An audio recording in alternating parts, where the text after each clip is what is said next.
पूजा सिंह, आप सभी का क्लब आईएएस एस्पिरेंट चैनल पर स्वागत है। दोस्तों, आज हम लोग यूपीएससी प्रीलिम्स 2026 के लिए दृष्टि आइस की टेस्ट नंबर 17 के क्वेश्चन को सॉल्व करेंगे। इस टेस्ट पेपर में इकोनॉमिक्स के 60 क्वेश्चन हैं और करंट अफेयर्स के 40 क्वेश्चन हैं। तो चलिए स्टार्ट करते हैं। वीडियो अच्छी लगे तो लाइक शेयर एंड सब्सक्राइब ज़रूर करना और कहीं पे भी डाउट हो किसी भी क्वेश्चन में तो कमेंट करना, आपके डाउट को क्लियर किया जाएगा। ओके, तो पहला क्वेश्चन है, निम्नलिखित कथनों पर विचार कीजिए। ओके, पहला कथन कह रहा है कि 8 प्रमुख उद्योगों का सूचकांक अर्थव्यवस्था में समग्र औद्योगिक प्रदर्शन का एक महत्वपूर्ण अग्रणी संकेतक है। तो पहला स्टेटमेंट आपका सही है। ये जो 8 प्रमुख उद्योग हैं और ये 8 प्रमुख उद्योगों का जो सूचकांक जारी किया जाता है, ये अर्थव्यवस्था में समग्र औद्योगिक प्रदर्शन का एक महत्वपूर्ण अग्रणी संकेतक के रूप में काम करता है। तो ये 8 प्रमुख उद्योग कौन-कौन से हैं? जैसे उर्वरक हो गया, इस्पात हो गया, विद्युत हो गया, कोयला, कच्चा तेल, प्राकृतिक गैस, रिफाइनरी उत्पाद, ये सभी 8 प्रमुख उद्योग हैं। तो ये ध्यान रखना 8 प्रमुख उद्योग कौन-कौन से। कभी-कभी क्वेश्चन में दे देता है कि बताइए कि उपरोक्त में से कौन-कौन से 8 प्रमुख उद्योगों के अंतर्गत आएंगे। ओके, तो पहला स्टेटमेंट आपका सही है। दूसरा कह रहा है कि दूसरा कथन कह रहा है कि आईसीआई का संकलन एवं प्रकाशन सांख्यिकी एवं कार्यक्रम कार्यान्वयन मंत्रालय के अधीन राष्ट्रीय सांख्यिकी कार्यालय द्वारा यानी एनएसओ द्वारा किया जाता है। तो हमने आपको बताया है कि अक्सर मंत्रालय का नाम जो है स्टेटमेंट में गलत दिया रहता है, मैक्सिमम टाइम गलत दिया रहता है। तो यहाँ पे भी यही है कि दूसरा स्टेटमेंट गलत है। आईसीआई का जो संकलन है और प्रकाशन है, ये कौन करता है? तो वाणिज्य एवं उद्योग मंत्रालय के उद्योग संवर्धन और आंतरिक व्यापार विभाग के आर्थिक सलाहकार कार्यालय द्वारा आईसीआई का संकलन और प्रकाशन किया जाता है। यानी ये वाणिज्य एवं उद्योग मंत्रालय से संबंधित है। ठीक है, तो यहाँ दूसरा स्टेटमेंट गलत हो जाएगा। तीसरा कह रहा है कि आधार वर्ष 2011-12 के साथ औद्योगिक उत्पादन सूचकांक के भार में 8 प्रमुख उद्योगों का कुल योगदान जो है 50% से अधिक रहा है। तो दोस्तों, यहाँ पे जो कह रहा है कि आधार वर्ष 2011-12 के साथ औद्योगिक उत्पादन सूचकांक के भार में 8 प्रमुख उद्योगों का कुल योगदान 50% से अधिक रहा है। तो 50% से अधिक नहीं रहा है बच्चों, ये रहा है 40.27%। ठीक है, 8 प्रमुख उद्योगों का कुल योगदान कितना रहा है? 40.27% रहा है औद्योगिक उत्पादन सूचकांक के भार में। ठीक है, तो यहाँ पे तीसरा स्टेटमेंट भी गलत हो जाता है। तो आपका करेक्ट आंसर क्या होगा? ना तो 2 सही है और ना ही 2 सही है और ना ही 3 सही है। ठीक है, तो यानी कि दोनों स्टेटमेंट गलत है, दूसरा और तीसरा। करेक्ट आंसर आपका ऑप्शन डी होगा। नेक्स्ट क्वेश्चन है, वित्तीय प्रणाली के संदर्भ में निम्नलिखित कथनों पर विचार कीजिए। क्वेश्चन पूछ रहा है कि मुद्रा बाजार साधन माना जाता है, यानी कि मनी मार्केट के अंतर्गत कौन कौन से ये टूल आएंगे पांचों में से। आप लोगों ने पढ़ा होगा मनी मार्केट और कैपिटल मार्केट। तो मनी मार्केट में कौन कौन से टूल प्रयोग किए जाते हैं ऋण प्राप्त करने के लिए, और कैपिटल मार्केट में कौन कौन से टूल्स प्रयोग किए जाते हैं ऋण प्राप्त करने के लिए। ठीक है, मनी मार्केट में क्या होता है कि कम अवधि के लिए यानी 365 दिन की अवधि के लिए इसकी परिपक्वता अवधि 365 दिन की होती है और कैपिटल मार्केट में 365 दिनों की ज़्यादा की होती है। तो मनी मार्केट में साधन माना जाता है कितनों को? तो देखो, ट्रेजरी बिल हो गया, वाणिज्यिक पत्र हो गया, जमा प्रमाण पत्र और व्यापार बिल। इक्विटी शेयर जो है ना दोस्तों, मेरे बच्चों, इक्विटी शेयर जो है ये कैपिटल मार्केट के अंतर्गत आता है। ठीक है, ये कैपिटल मार्केट के अंतर्गत आएगा, कैपिटल मार्केट के टूल के अंतर्गत आता है। इसके माध्यम से ऋण प्राप्त करते हैं उद्योग जो कंपनियां होती है वो। ठीक है, तो यहाँ पांचवा नहीं रहेगा, पहला, दूसरा, तीसरा, चौथा करेक्ट होगा, यानी कि कुल चार स्टेटमेंट सही है। करेक्ट आंसर आपका ऑप्शन सी हो जाएगा। अगला है, राज्य विकास ऋण के संबंध में निम्नलिखित कथनों पर विचार कीजिए। पहला कथन कह रहा है कि ये राज्य सरकारों द्वारा जारी दिनांकित प्रतिभूतियां होती है, यानी डेटेड सिक्योरिटीज होती हैं। ये राज्य सरकारों द्वारा जारी दिनांकित प्रतिभूतियां होती हैं, जिन्हें केंद्र सरकार की दिनांकित प्रतिभूतियों की भांति नीलामी के माध्यम से जारी किया जाता है। जैसे कि केंद्र सरकार जारी करती है नीलामी के माध्यम से, वैसे ही राज्य सरकार भी राज्य विकास ऋण को जारी करके ऋण प्राप्त करती है। तो पहला स्टेटमेंट आपका सही है। दूसरा कह रहा है कि एसडीएल सांविधिक चल निधि अनुपात यानी कि एसएलआर के लिए पात्र है, लेकिन बाजार रेपो और आरबीआई की चल निधि समायोजन सुविधा यानी लिक्विडिटी एडजस्टमेंट फैसिलिटी के तहत उधार लेने के लिए संपार्श्विक के रूप में पात्र नहीं होते हैं। तो ये गलत है। देखो एसडीएल जो है एसएलआर के लिए पात्र होते हैं, इसके साथ ही बाजार रेपो यानी मार्केट रेपो और आरबीआई की जो लिक्विडिटी एडजस्टमेंट फैसिलिटी है, इसके तहत उधार लेने के लिए ये संपार्श्विक रूप में पात्र होते हैं। तो यह दूसरा गलत हो जाएगा, पहला सही है। करेक्ट आंसर आपका ऑप्शन ए होगा। दोस्तों आप लोगों से एक रिक्वेस्ट है, रिक्वेस्ट ये है कि जब भी आप इकोनॉमिक्स पढ़ें,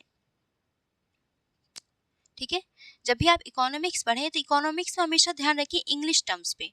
ओके, इंग्लिश टर्म्स पर ही ध्यान रखें, क्योंकि एग्जाम में क्या होता है कि हिंदी में आपके सामने ऐसे ऐसे शब्द रखेंगे कि आप कंफ्यूज हो जाएंगे, लेकिन इंग्लिश टर्म में आप हमेशा एग्जाम में वही जो टर्म, जिस टर्म में आप याद किए रहेंगे वही आपका एग्जाम में भी वही टर्म आएगा, ठीक है। लेकिन हिंदी में जैसे आपने मान लो मुद्रास्फीति में आपने अपस्फीति पढ़ा है या संस्फीति पढ़ा है या फिर स्क्यूफ्लेशन, जैसे कि एक होता है अपस्फीति, संस्फीति या मुद्रा संकुचन, तो ऐसे में आप बहुत कंफ्यूज हो जाएंगे। तो आप क्या करिए कि आप इंग्लिश टर्म्स याद करिए, जैसे इन्फ्लेशन तो मान लो मुद्रास्फीति ये सबको पता है, आप याद रखिए डिसइन्फ्लेशन, रीफ्लेशन, स्क्यूफ्लेशन, तो यहाँ पे आपको कंफ्यूजन नहीं होगी। लेकिन हिंदी में आप अगर पढ़ेंगे तो आपको बहुत कंफ्यूजन होगी, आप में भी आपका एग्जाम में आता हुआ क्वेश्चन भी आप गलत कर दो। और एनवायरमेंट में भी आप यही करना कि एनवायरमेंट में भी आप इंग्लिश टर्म्स को ध्यान रखना, ठीक है। हिंदी टर्म्स को अगर नहीं भी याद रहेगा तो भी कोई दिक्कत नहीं है, लेकिन इंग्लिश टर्म्स याद रखोगे तो आपका क्वेश्चन, मैक्सिमम क्वेश्चन आपके सही होने के चांसेस रहेंगे। चलिए अगला क्वेश्चन देखिए, निम्नलिखित कथनों पर विचार कीजिए। पहला है कथन एक, कॉल मनी मार्केट बैंकों को अल्पकालिक चल निधि असंतुलन को प्रबंधित करने में सक्षम बनाने में महत्वपूर्ण भूमिका निभाता है। कॉल मनी में क्या होता है भाई कि एक रात के लिए यानी बहुत ही कम अवधि के लिए ऋण लिया जाता है, एक रात की अवधि के लिए ऋण लिया जाता है। यानी कि ये क्या है कि कॉल मनी बैंकों को अल्पकालिक चल निधि असंतुलन को प्रबंधित करने में सक्षम बनाने में महत्वपूर्ण भूमिका निभाता है। तो पहला स्टेटमेंट आपका सही है, ठीक है, कि कॉल मनी में क्या होता है कि कम समय के लिए, एक रात की अवधि के लिए ऋण लिया जाता है। तो यहाँ पहला स्टेटमेंट सही है। दूसरा कह रहा है कि कॉल मनी मार्केट में धन का उधार लेन देन बिना किसी गारंटी के और मुख्यतः एक दिवसीय अवधि के लिए किया जाता है। अब ये बताओ मुझे कि क्या बिना किसी गारंटी के कॉल मनी के अंतर्गत उधार दिया जाएगा? बताओ। तो बिल्कुल आपका पहला स्टेटमेंट, दूसरा स्टेटमेंट सही है कि कॉल मनी मार्केट में धन का उधार लेन देन बिना किसी गारंटी के और एक दिवसीय यानी एक दिन की अवधि के लिए दिया जाता है। तो दूसरा स्टेटमेंट भी सही है। तीसरा कह रहा है कि कॉल मनी लेन देन सभी वित्तीय संस्थानों और कंपनियों के लिए उपलब्ध है। सभी वित्तीय संस्थानों और कंपनियों के लिए उपलब्ध नहीं है। ओके, यहाँ पे तीसरा स्टेटमेंट गलत हो जाएगा। इसके लिए कुछ मानदंड होते हैं, ऐसा नहीं कि कोई भी कंपनी आ गया या कोई भी वित्तीय संस्थान आ गया वो कहे कि मुझे कॉल मनी के अंतर्गत ऋण चाहिए, नहीं, इसके लिए मानदंड है। इसी उस मानदंड के अंतर्गत जो भी कंपनी वित्तीय संस्थान आएंगे वही ऋण लेंगे, तो सभी नहीं यहाँ पे होगा, ठीक है। तो तीसरा गलत हो जाएगा, पहला दूसरा सही है। अब चलिए अपने लोग ऑप्शंस में देखते हैं।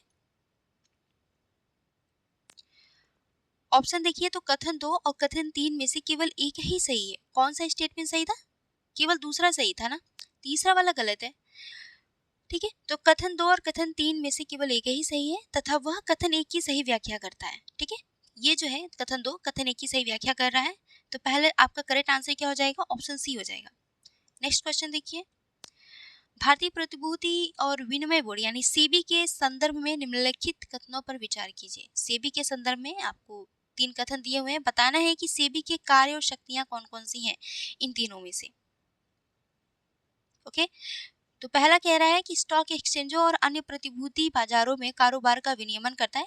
तो पहले स्टेटमेंट सही है कि ये स्टॉक एक्सचेंज हो गया या फिर अन्य सभी जो प्रतिभूति बाजार होते हैं उनमें कारोबार का ये विनियमन करता है, सेबी इसको रेगुलेट करता है, कैपिटल मार्केट को रेगुलेट करता है।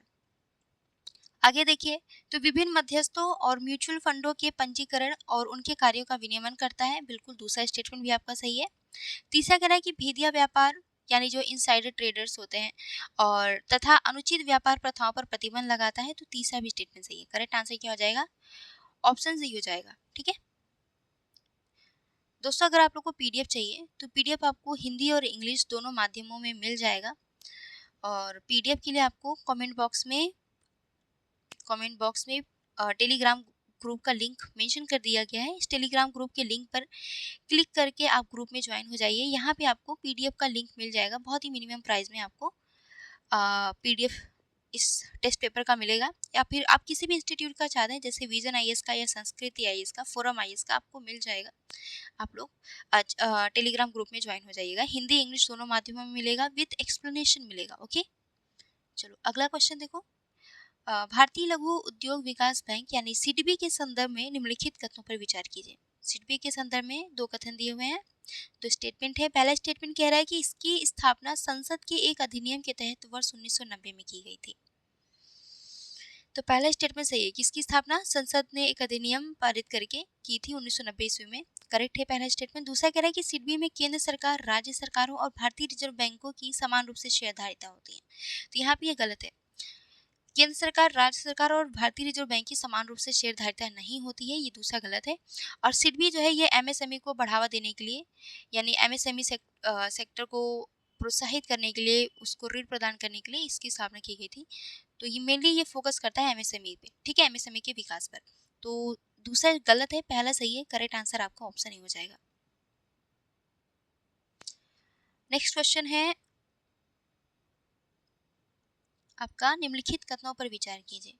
पहला कथन कह रहा है कि वित्त आयोग केंद्र और राज्यों के बीच वित्तीय असंतुलन को दूर करने में महत्वपूर्ण भूमिका निभाता है। तो पहला स्टेटमेंट सही है कि वित्त आयोग क्या काम करता है, ये कि केंद्र और राज्यों के बीच जो भी वित्तीय असंतुलन होता है उसको दूर करता है, ठीक है। तो पहला स्टेटमेंट सही है। दूसरा कह रहा है कि वित्त आयोग करों से प्राप्त निवल आगमों को संघ और राज्यों के बीच हस्तांतरित करने और राज्यों के बीच उनके संबंधित हिस्सों के आवंटन की सिफारिश करता है। तो दूसरा स्टेटमेंट भी सही, बहुत बेसिक सा बात कह रहा है, मुझे नहीं लगता कि इसमें कुछ समझाने की जरूरत है। तीसरा कह रहा है कि वित्त आयोग भारत की संचित निधि से राज्यों के राजस्व को दिए जाने वाले अनुदानों के संबंध में सिद्धांत निर्धारित करता है। तो तीसरा स्टेटमेंट भी सही है। तीनों स्टेटमेंट सही है। आपका करेक्ट आंसर क्या होगा कि कथन 2, कथन 3 दोनों ही सही है। दोनों कथन जो है कथन 1 की व्याख्या कर रहा है। नेक्स्ट क्वेश्चन है, फिलिप वर्क के संदर्भ में निम्नलिखित कथनों पर विचार कीजिए। पहला कथन कह रहा है कि फिलिप वर्क मुद्रास्फीति और बेरोजगारी के बीच एक स्थिर प्रतिलोम संबंध का संकेत देता है। प्रतिलोम संबंध का मतलब क्या है कि उल्टा संबंध है दोनों में, ठीक है। जैसे कि फिलिप वर्क में ये बताया जाता है, इस वर्क के माध्यम से मुद्रास्फीति और बेरोजगारी के बीच संबंध बताया जाता है। ये बताया जाता है कि अगर बेरोजगारी बढ़ रहा है, ठीक है, बेरोजगारी बढ़ रही है तो लोगों के पास ऑब्वियसली कि पैसा नहीं होगा, पैसे की कमी होगी, ठीक है। पैसा नहीं होगा लोगों के पास तो लोग मार्केट में खर्च नहीं करेंगे, मार्केट में खर्च नहीं करेंगे तो इसका मतलब है कि मार्केट में मांग की कमी होगी। ओके, मांग की कमी होने की वजह से क्या होगा, मुद्रास्फीति कम होगी। ओके, यानी इन्फ्लेशन कम होगा। तो आप ये कह सकते हो ना कि बेरोजगारी बढ़ने की वजह से, अगर बेरोजगारी बढ़ती है तो मुद्रास्फीति कम होगी, अगर बेरोजगारी कम होती है तो मुद्रास्फीति बढ़ेगी। तो दोनों में उल्टा संबंध होता है। बेरोजगारी बढ़ती है तो मुद्रास्फीति कम होता है, बेरोजगारी कम होती है तो मुद्रास्फीति बढ़ता है। ये बताया गया है आपके फिलिप वक्र में। ओके, तो यहाँ पे आपका पहला स्टेटमेंट क्या हो जाएगा, सही हो जाएगा। पहला स्टेटमेंट सही है। दूसरा कह रहा है कि 1970 के दशक में स्टैगफ्लेशन के दौरान उच्च मुद्रास्फीति तथा उच्च बेरोजगारी के एक साथ देखी गई, ठीक है। स्टैगफ्लेशन में क्या होता है दोस्तों कि उच्च मुद्रास्फीति, महंगाई बहुत ज़्यादा होती है और बेरोजगारी भी बहुत ज़्यादा होती है, जिससे फिलिप वक्र की वैधता अप्रासंगिक प्रतीत होता है। वैसे फिलिप वक्र में ये बताया गया कि महंगाई अगर बेरोजगारी अगर बढ़ती है तो महंगाई कम होती है, लेकिन स्टैगफ्लेशन में ऐसी स्थिति आती है कि यहाँ पे मांग से इसका कोई संबंध नहीं होता है, ठीक है। मार्केट में क्या होता है कि लागत जनित मुद्रास्फीति होती है स्टैगफ्लेशन में, और संरचनात्मक जनित मुद्रास्फीति होती है। स्टैगफ्लेशन में मांग जनित मुद्रास्फीति नहीं होती, लागत जनित मुद्रास्फीति होती है और संरचनात्मक जनित मुद्रास्फीति होती है। ये स्थिति आपको अक्सर मंदी की स्थिति के दौरान, या फिर जैसे कि कोविड आया था तो ऐसे में क्या होता है कि लोग बाहर नहीं निकल रहे थे, तो तो जैसे ये दोस्तों, ये स्थिति कब उत्पन्न होती है स्टैगफ्लेशन की। स्टैगफ्लेशन का मतलब होता है रुकी हुई या थमी हुई अर्थव्यवस्था। यहाँ पे क्या होता है कि जब जब लागत वस्तुओं के उत्पादन में लागत बढ़ जाए, लागत बढ़ने की वजह से क्या होता है कि वस्तु के अंतिम मूल्य जो होती है उसकी वैल्यू बढ़ जाती है। तो ऐसी स्थिति में क्या होता है कि महंगाई बढ़ जाती है। मान लो जैसे रसिया यूक्रेन का युद्ध चल रहा है, इसकी वजह से हमें मान लो ऑयल जो है, पेट्रोलियम ऑयल महंगा पड़ रहा है, क्रूड ऑयल महंगा पड़ रहा है, तो इसकी वजह से हमारा ट्रांसपोर्टेशन महंगा हो जाता है। पूरी ओवरऑल क्या होता है कि महंगाई आ जाती है। ठीक है, हर वस्तु का दाम बढ़ जाता है। तो इसे हम लोग क्या कह सकते हैं, एक तरह से स्टैगफ्लेशन, क्योंकि यहाँ पे क्या है, लागत जनित मुद्रास्फीति बढ़ रही है। अगर भाई कालाबाजारी हो रही है, लोग स्टॉक करने लगे हैं वस्तुओं का बहुत ज्यादा, तो यहाँ पे संरचनात्मक जनित मुद्रास्फीति भी हो जाती है। तो स्टैगफ्लेशन में मांग जनित होता है, मांग मांग की वजह से महंगाई नहीं आती है। वैसे नॉर्मली क्या होता है कि मांग बढ़ जाती है तो महंगाई महंगाई या फिर कहें तो मुद्रास्फीति बढ़ जाती है। ठीक है, तो स्टैगफ्लेशन में क्या होता है कि यहाँ पे मुद्रास्फीति भी उच्च रहती है और बेरोजगारी भी उच्च रहती है।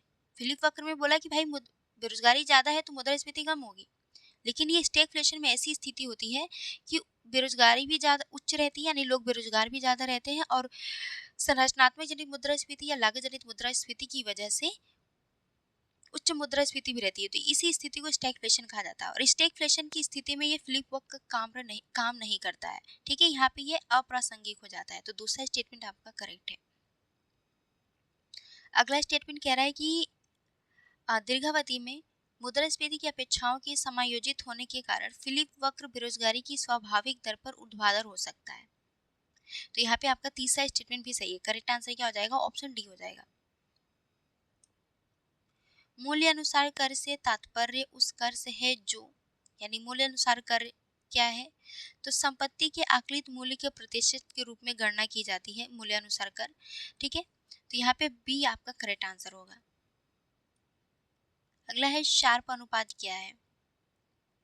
शार्प अनुपात जो है कुल लिए गए जोखिम की प्रति इकाई पर जोखिम मुक्त दर से अधिक पोर्टफोलियो का अतिरिक्त प्रतिफल आपका शार्प अनुपात कहलाता है। करेक्ट आंसर आपका ऑप्शन सी हो जाएगा। अगला है उपयुक्त में से किन संकेतकों का उपयोग संयुक्त राष्ट्र विकास कार्यक्रम द्वारा मानव विकास सूचकांक की गणना में किया जाता है। तो संयुक्त राष्ट्र विकास कार्यक्रम द्वारा मानव विकास सूचकांक की गणना में किन किन संकेतकों का प्रयोग होता है। तो दोस्तों, जन्म के समय जीवन प्रत्याशा, 25 वर्ष या उससे अधिक आयु के वयस्कों के लिए औसत स्कूली शिक्षा के वर्ष, स्कूल में प्रवेश करने की आयु के बच्चों के लिए अपेक्षित स्कूली शिक्षा के वर्ष, और प्रति व्यक्ति सकल राष्ट्रीय आय, इन सभी संकेतकों का प्रयोग किया जाता है मानव विकास सूचकांक को जारी करने में। यूनाइटेड नेशन डेवलपमेंट प्रोग्राम द्वारा इस रिपोर्ट को जारी किया जाता है। चारों स्टेटमेंट सही है। करेक्ट आंसर आपका ऑप्शन डी हो जाएगा। अगला क्वेश्चन देखिए, निम्नलिखित कथनों पर विचार कीजिए। पहला कथन कह रहा है कि बहुआयामी गरीबी सूचकांक आय के अतिरिक्त विविध गैर मौद्रिक वंचनाओं को समाहित करके गरीबी का एक अधिक व्यापक मापन प्रस्तुत करता है। तो पहला स्टेटमेंट आपका सही है कि ये केवल आय को ही नहीं काउंट संकेतक के रूप में प्रयोग करता है कि इंसान कितना कमा रहा है, इसके साथ अन्य गैर मौद्रिक वंचनाओं को भी शामिल करता है, जैसे कि उसे स्वच्छ पानी मिल रहा है पीने के लिए नहीं, या आवाज ढंग का है या नहीं रहने के लिए, इसे प्रॉपर अन्य जो बेसिक जो रिक्वायरमेंट होती है, सुविधाएं होती है, उनको मिल रहा है नहीं मिल रहा है, इसको भी इसमें काउंट किया जाता है। दूसरा स्टेटमेंट कह रहा है कि एमपीआई का निर्धारण 3 मूल आयामों, ये 3 मूल आयाम कौन है, तो एक स्वास्थ्य है, दूसरा शिक्षा है, तीसरा है जीवन स्तर। तो इन तीनों आयामों के आधार पर एमपीआई का निर्धारण किया जाता है, जिन्हें समग्र सूचकांक में समान भार दिया जाता है। तो यहाँ पे आपका दूसरा स्टेटमेंट भी सही है। तीसरा कह रहा है कि किसी व्यक्ति को तभी बहुआयामी रूप से गरीब माना जाता है जब वो बाहरी संकेतकों में आधे से अधिक भार में वंचित हो। तो ये गलत है। किसी व्यक्ति को तभी बहुआयामी रूप से गरीब माना जाएगा जब वह बाहरी संकेतकों में आधे से अधिक नहीं बल्कि 33.3% से कम सुविधाओं को प्राप्त कर रहा है, या फिर 33.3% वंचित हो। यहाँ तीसरा स्टेटमेंट गलत हो जाएगा। अगर यहाँ पे तीसरा स्टेटमेंट गलत हो जाएगा, पहला दूसरा सही है। करेक्ट आंसर क्या हो जाएगा आपका कि कथन 2 और कथन 3 में से केवल एक ही सही है, और वह कथन एक ही सही व्याख्या कर रहा है। ठीक है, 33.3% भाग से अधिक सुविधाओं से अगर ये वंचित है जितने भी संकेत उसमें दिए गए हैं और जिन संकेतकों के आधार पर इस रिपोर्ट को जारी किया जाता है, उन संकेतकों में अगर 33.3% से ज़्यादा सुविधाओं से अगर ये वंचित है, तो इसको हम क्या मानेंगे कि वो व्यक्ति जो है बहुआयामी रूप से गरीब है। ठीक है, चलो आगे देखो। गिनी गुणांक के संबंध में निम्नलिखित कथनों पर विचार कीजिए। पहला कथन कह रहा है कि ये असमानता को 0 से 1 पैमाने पर मापता है, जहां 0 पूर्ण असमानता और 1 पूर्ण समानता को दर्शाता है। देखो गिनी सूचकांक जो है ये असमानता को दर्शाता है।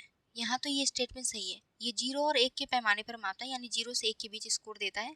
तो जो भी 0 स्कोर प्राप्त करेगा, इसका मतलब है कि वो पूर्ण समानता को प्रदर्शित कर रहा है, और जो 1 प्राप्त करता है वो पूर्ण असमानता को प्रदर्शित करता है। तो यहाँ पहला स्टेटमेंट गलत हो जाएगा। 0 पूर्ण असमानता को नहीं, बल्कि 0 पूर्ण समानता को दर्शाता है, और 1 जो है ये पूर्ण असमानता को दर्शाता है।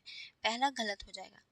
दूसरा कह रहा है कि यद्यपि इसका प्रयोग सामान्यतः आय असमानता को मापने के लिए किया जाता है, परंतु इसे संपत्ति या जीवन प्रत्याशा जैसे अन्य वितरणों में असमानता मापने के लिए भी प्रयोग किया जा सकता है। तो दूसरा स्टेटमेंट आपका सही है।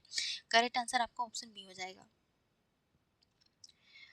कथन एक कह रहा है, अगला क्वेश्चन है, निम्नलिखित कथनों पर विचार कीजिए, जिसमें कथन एक कह रहा है कि अनौपचारिक रोजगार से तात्पर्य उन कार्य व्यवस्थाओं से है जो राष्ट्रीय श्रम कानून, आयकर व्यवस्था या सामाजिक सुरक्षा तथा रोजगार गारंटी के अधिकारों के अंतर्गत नहीं आते हैं। इनको हम क्या कहते हैं? अनौपचारिक रोजगार कहते हैं। तो पहला स्टेटमेंट सही है। दूसरा दूसरा स्टेटमेंट देखिए, दूसरा स्टेटमेंट कह रहा है कि अनौपचारिक रोजगार केवल अनौपचारिक क्षेत्र में ही पाया जाता है। केवल अनौपचारिक क्षेत्र में ही अनौपचारिक रोजगार पाया जाता है, यह औपचारिक क्षेत्र के भीतर नहीं हो सकता है। तो ये गलत है। अनौपचारिक रोजगार औपचारिक क्षेत्रों के भीतर भी हो सकता है। ठीक है, जैसे किसी को अनौपचारिक रूप से कोई मान लो बहुत बड़ी संस्था है, ठीक है, उसमें वो बहुत सारे लोगों को औपचारिक तौर पे रोजगार दिया हुआ है, लेकिन कुछ ऐसे मेंबर हैं जिनको वो अनौपचारिक तौर पे रख लेते हैं, जैसे कि मान लो झाड़ू पोछा करने के लिए या अन्य छोटे मोटे काम करने के लिए अनौपचारिक रूप से नियुक्त कर लेते हैं। तो ऐसा हम ये नहीं कह सकते कि वो औपचारिक क्षेत्र के भीतर नहीं हो सकते हैं, तो ये गलत है। अनौपचारिक रोजगार औपचारिक क्षेत्र के भीतर भी हो सकते हैं। तो यहाँ दूसरा गलत हो जाएगा, पहला सही है। तो करेक्ट आंसर आपका ऑप्शन सी होगा। ओके, नेक्स्ट क्वेश्चन है, उपयुक्त घटकों में से कितने M1 प्रकार की मुद्रा आपूर्ति के घटक हैं? तो M1 प्रकार की मुद्रा आपूर्ति के घटक कौन कौन से हैं? तो प्रचलन में सिक्के और नोट, चालू खाता जमा और विदेशी केंद्रीय बैंकों की मांग जमा, ये सभी जो है M1 में आएंगे। तो करेक्ट आंसर क्या हो जाएगा? ऑप्शन सी, यानी सभी तीन। जब मॉनेटरी पॉलिसी पढ़ेंगे तो इसमें आपको ये चीज़ें बहुत क्लियरली आप पढ़ लेंगे। अभी क्योंकि ये M1 M0 होता है, M1 M2 M3 M4 होता है, इसको समझाने में वीडियो बहुत लंबी हो जाएगी, इस वजह से हम लोग डायरेक्ट आंसर करेंगे। ओके, किसी अर्थव्यवस्था में उच्च शक्ति प्राप्त मुद्रा में वृद्धि निम्नलिखित में से किस स्थिति में होती है? तो उच्च शक्ति यानी हाई पावर्ड मुद्रा जो है M0 में वृद्धि किस स्थिति में होती है? तो ये होती है जब आरबीआई के पास बैंकों की जमा में वृद्धि होती है। आरबीआई के पास जो पैसा होता है ना, वो M0 में काउंट किया जाता है, और M0 में जो मनी काउंट किया जाता है वो हाई पावर्ड मनी कहा जाता है।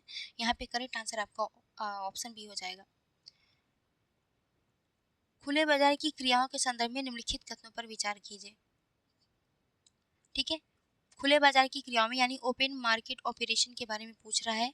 पहला स्टेटमेंट कह रहा है कि आरबीआई द्वारा खुले बाजारों की क्रियाओं के अंतर्गत सरकारी प्रतिभूतियों की खरीद से अर्थव्यवस्था की चल निधि में वृद्धि होती है।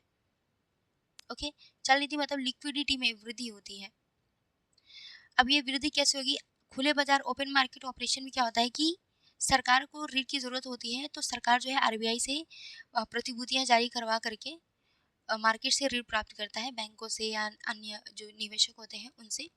तो आरबीआई जो है सरकार की तरफ से ऋण प्राप्त करती है प्रतिभूति जारी करके।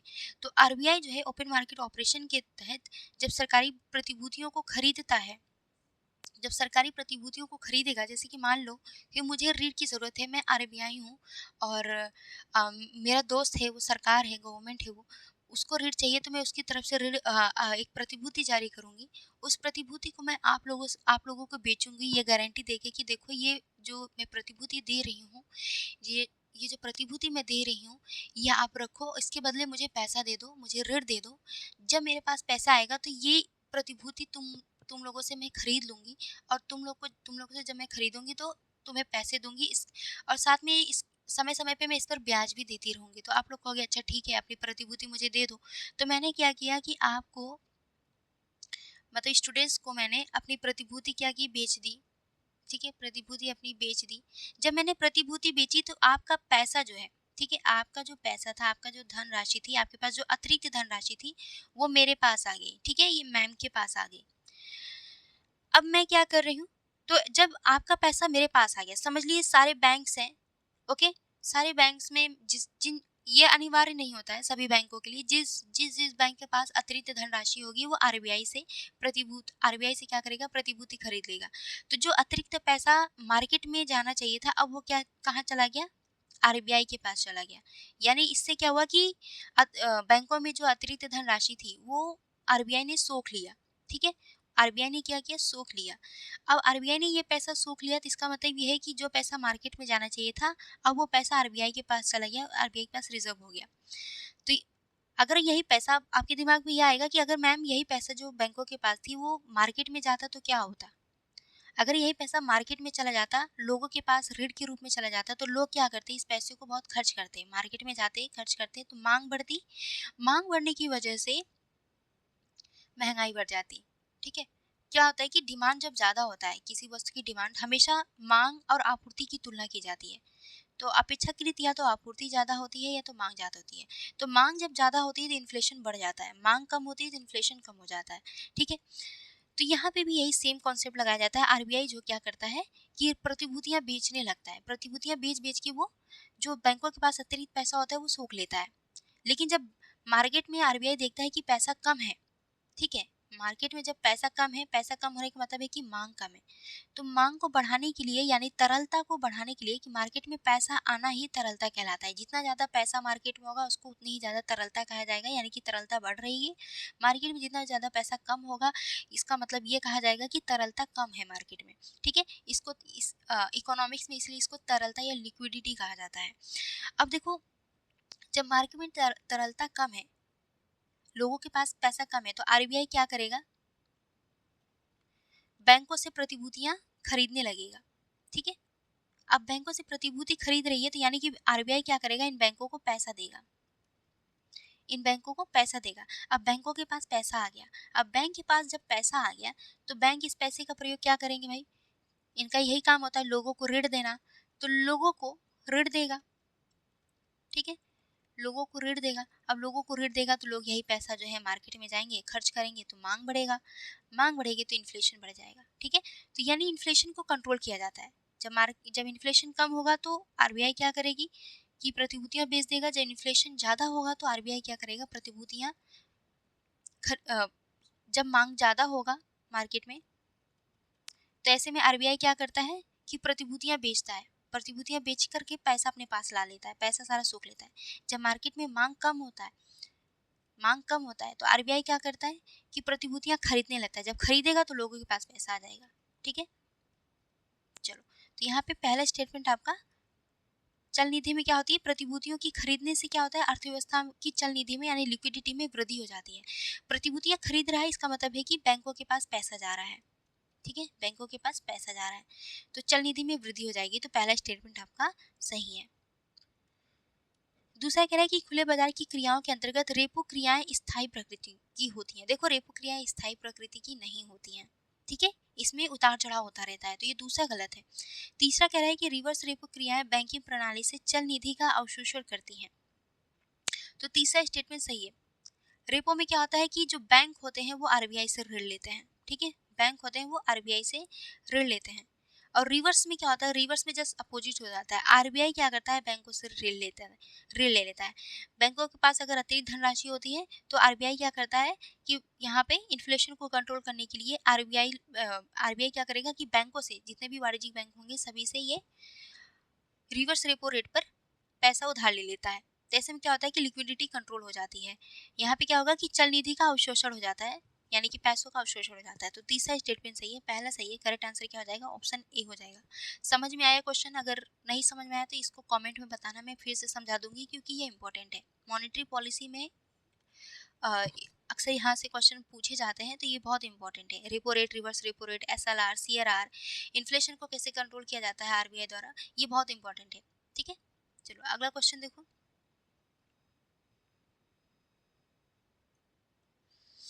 उपयुक्त में से कितने भारतीय रिजर्व बैंक अधिनियम 1934 के अंतर्गत मौद्रिक नीति समिति की कार्यवाही के कार्यवित्त में शामिल है? ठीक है, तो भारतीय रिजर्व बैंक अधिनियम 1934 के अंतर्गत मौद्रिक नीति समिति की कार्यवाही के कार्यवित्त में कौन कौन से शामिल हैं?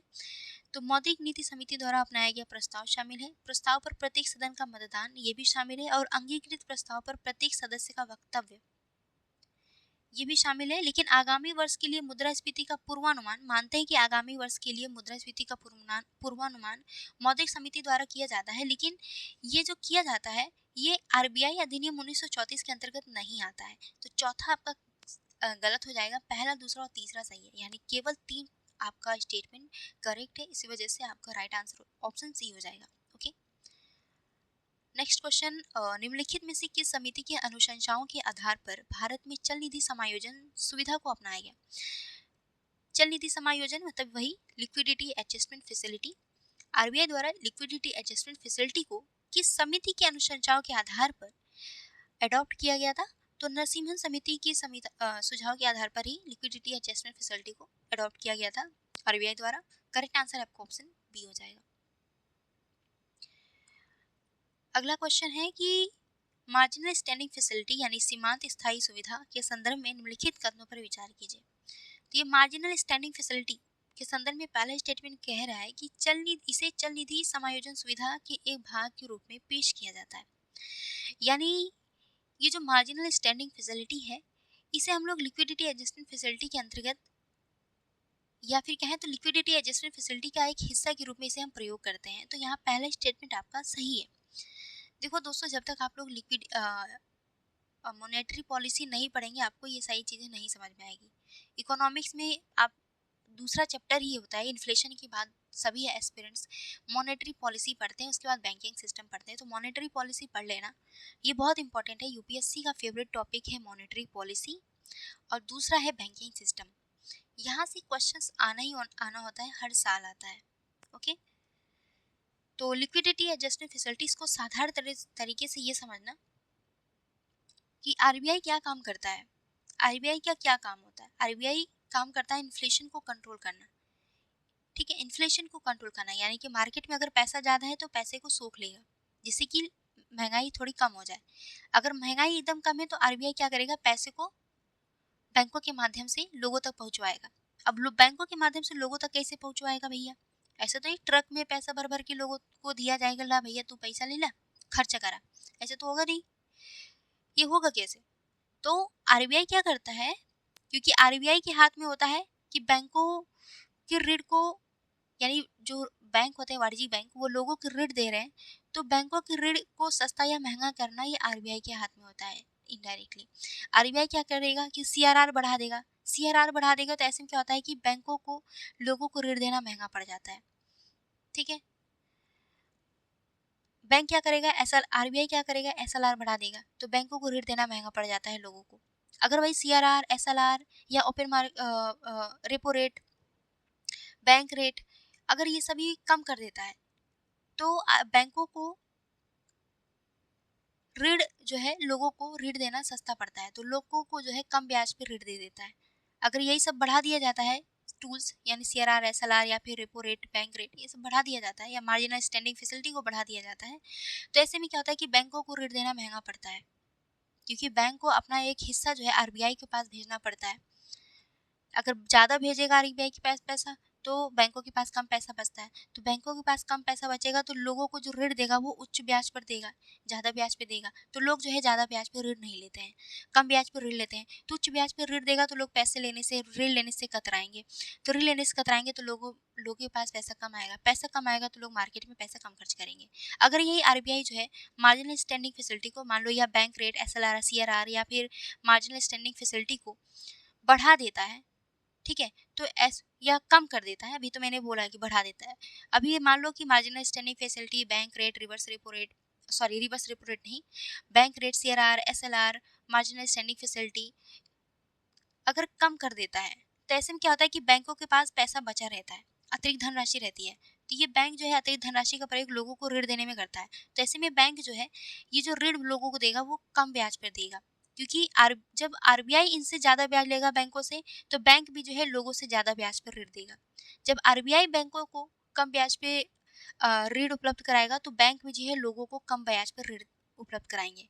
ठीक है, तो जब लोगों को कम ब्याज पर ऋण प्राप्त होगा, तो लोग क्या करेंगे, ऋण लेने से कतराएंगे नहीं, बैंकों में जाएंगे, आराम से ऋण लेंगे। उनको पता है कि भाई मैं लोन ले रहा हूँ, मुझे कम ब्याज देना है, कम इंटरेस्ट देना है, तो हम आराम से ब्याज जो है समय समय पे चुकता कर देंगे। तो क्या करेंगे, उधार लेकर के जो भी उनको ज़रूरत होगी, बच्चों की स्कूल फी, कहीं कोचिंग ज्वाइन कराना है या फिर कहीं पे घर बनवाना है, कुछ कराना है, तो लोग मार्केट में पैसा खर्च करेंगे। पर पैसा खर्च करेंगे तो वही महंगाई बढ़ जाएगी, इन्फ्लेशन बढ़ेगा। ठीक है, अर्थव्यवस्था को गति मिलेगी। तो यही मार्जिनल स्टैंडिंग फैसिलिटी है। जैसे कि आपका बैंक रेट होता है, रेपो रेट होता है, वैसे ही मार्जिनल स्टैंडिंग फैसिलिटी भी होती है। तो यहाँ पहला स्टेटमेंट सही है कि लिक्विडिटी एडजस्टमेंट फैसिलिटी का एक भाग के रूप में इसको पेश किया गया था। दूसरा कह रहा है कि बैंक जो है मार्जिनल स्टैंडिंग फैसिलिटी के तहत रेपो रेट से कम दर पर एक दिवसीय ऋण ले सकता है। देखो, मार्जिनल स्टैंडिंग फैसिलिटी में क्या होता है, एक दिन के लिए ऋण लिया जाता है, एक दिन की अवधि के लिए ऋण जब प्राप्त किया जाता है बैंकों को, तो यहाँ सीमांत स्थायी सुविधा के अंतर्गत प्राप्त करता है।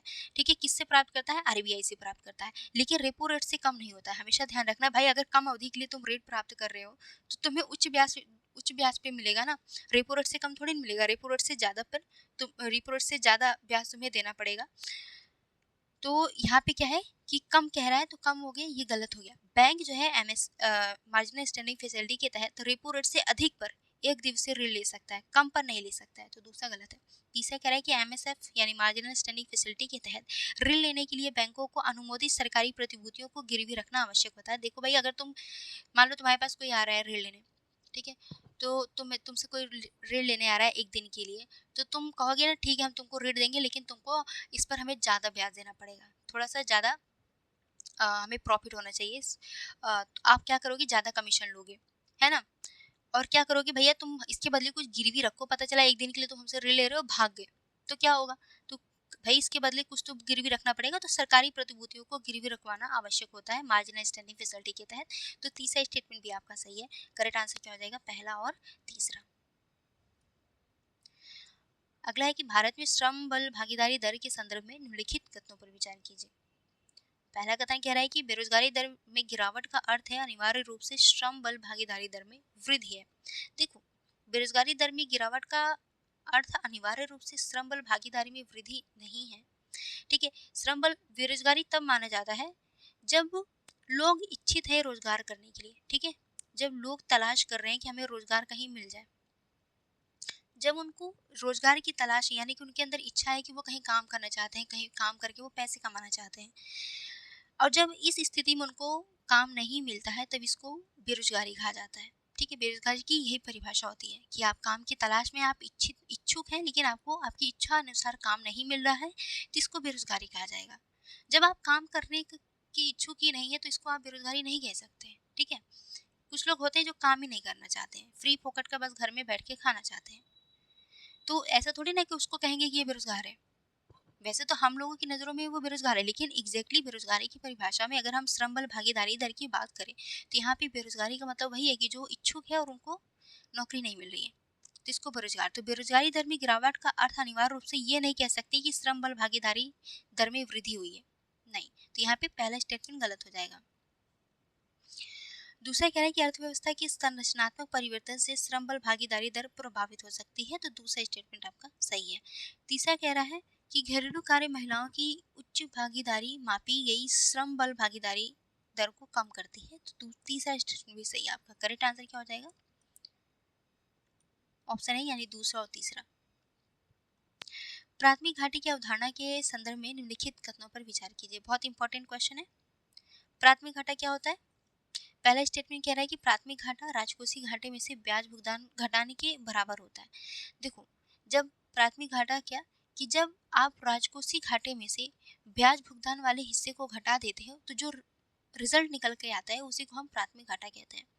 जैसे कि मान लो एग्जाम्पल कि आप महीने का मान लो 10,000 रुपये कमा रहे हो। ठीक है, कितना, 10,000 रुपये कमा रहे हो। ओके, आपने किसी से ऋण ले रखा है, आपने बैंक से लोन ले रखा है और आपको लोन देना है कितना, महीने का मान लो सॉरी ब्याज आपको मान लो 2,000 रुपया देना है, ठीक है, 2,000 रुपया देना है और आप कमा कितना रहे हो 10,000 रुपया, और खर्च भी आपका 10,000 से ज़्यादा ही हो जा रहा है, ठीक है।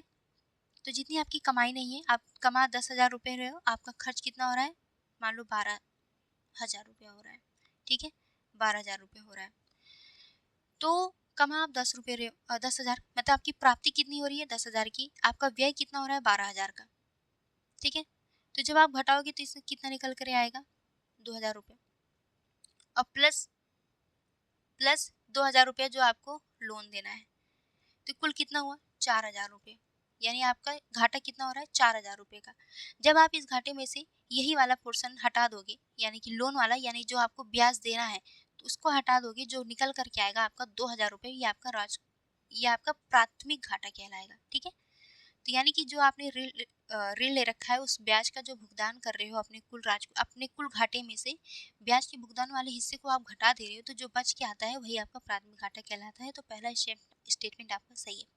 दूसरा कह रहा है कि शून्य प्राथमिक घाटा का अर्थ है कि सरकार बिल्कुल भी उधार नहीं ले रही है। शून्य प्राथमिक घाटे का मतलब ये नहीं है कि सरकार बिल्कुल भी उधार नहीं ली, इसका मतलब ये है कि सरकार के पास इतने पैसे हैं कि वो ब्याज का भुगतान समय पे कर दे रहा है, ठीक है, वो घाटे में नहीं है। इसका मतलब ये नहीं कह सकते कि सरकार बिल्कुल भी उधार नहीं ले रहा है, तो ये गलत है। दूसरा तीसरा कह रहा है कि लगातार प्राथमिक घाटे के कारण समय के साथ सार्वजनिक ऋण बढ़ सकता है। तो भाई बेसिक सी बात है, आप लगातार उधार ले रहे हो तो मे भी आपका घर गिरवी हो सकता है, घर द्वार सब बिक सकता है, तो सार्वजनिक ऋण बढ़ सकता है, आपके ऊपर ऋण बढ़ सकता है। तीसरा स्टेटमेंट सही है। करेक्ट आंसर क्या हो जाएगा, ऑप्शन ए, यानी 1 और 3, ठीक है। अगला क्वेश्चन देखिए, डिजिटल रुपया के संबंध में निम्नलिखित कथनों पर विचार कीजिए। पहला कथन कह रहा है कि यह भारत की भौतिक मुद्रा का डिजिटल रूप है और इसे भारतीय रिजर्व बैंक द्वारा जारी किया गया है, तो पहला स्टेटमेंट सही है। दूसरा कह रहा है कि यह वैध मुद्रा है और केंद्र सरकार द्वारा गारंटीकृत है, तो दूसरा स्टेटमेंट भी सही है, ठीक है। तीसरा कह रहा है कि ई वॉलेट में धारित राशि पर ब्याज दे होता है, तो ई वॉलेट में धारित राशि पर ब्याज दे नहीं होता है, ये इंपॉर्टेंट है, इसको ध्यान रखना है, ठीक है। तो तीसरा गलत है भाई, एलिमिनेट कर दो, करेक्ट आंसर आपका ऑप्शन ही हो जाएगा। अगला क्वेश्चन देखिए, कथन एक कह रहा है कि कृषि क्षेत्र में सर्कुलर इकोनॉमी पद्धतियों को अपनाने से कृषि अपशिष्ट को आर्थिक परिसंपत्तियों में रूपांतरित किया जा सकता है, तो पहला स्टेटमेंट सही है। जैसे कि जो भी अपशिष्ट निकल रहा है, उस अपशिष्ट का आप प्रयोग करिए, खाद बनाने में प्रयोग करिए, बायो कंपोस्ट बनाने में प्रयोग करिए, या एथेनॉल बनाने में प्रयोग करिए, तो ये क्या है, सर्कुलर इकोनॉमी कहलाता है। दूसरा कह रहा है कि फसलों के अवशेष और पशुओं के गोबर को संपीड़ित बायोगैस और जैविक खाद में परिवर्तित किया जा सकता है, तो दूसरा स्टेटमेंट भी सही है। तीसरा कह रहा है कि फसल अवशेष प्रबंधन, पराली दहन को कम करने और मूल्यवर्धित उत्पादों के सृजन हेतु कृषि अवशेषों के स्वस्थानीय और बाह्य स्थानीय समूपयोग को प्रोत्साहित किया जा सकता है।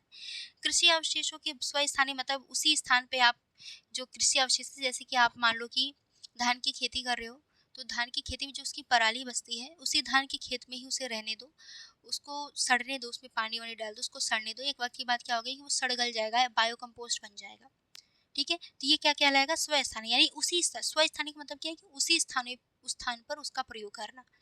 और बाह्य स्थानीय क्या है कि मान लो इस पराली को ले जा करके आप कहीं लेके गए और किसी फैक्ट्री वैक्ट्री को दे दिया आपने, तो उसने इसका एथेनॉल बना दिया, तो ये बाह्य स्थानीय हो गया। एक स्थान से दूसरे स्थान जब ले जा करके उसका प्रयोग करें तो बाह्य स्थानीय कहलाता है।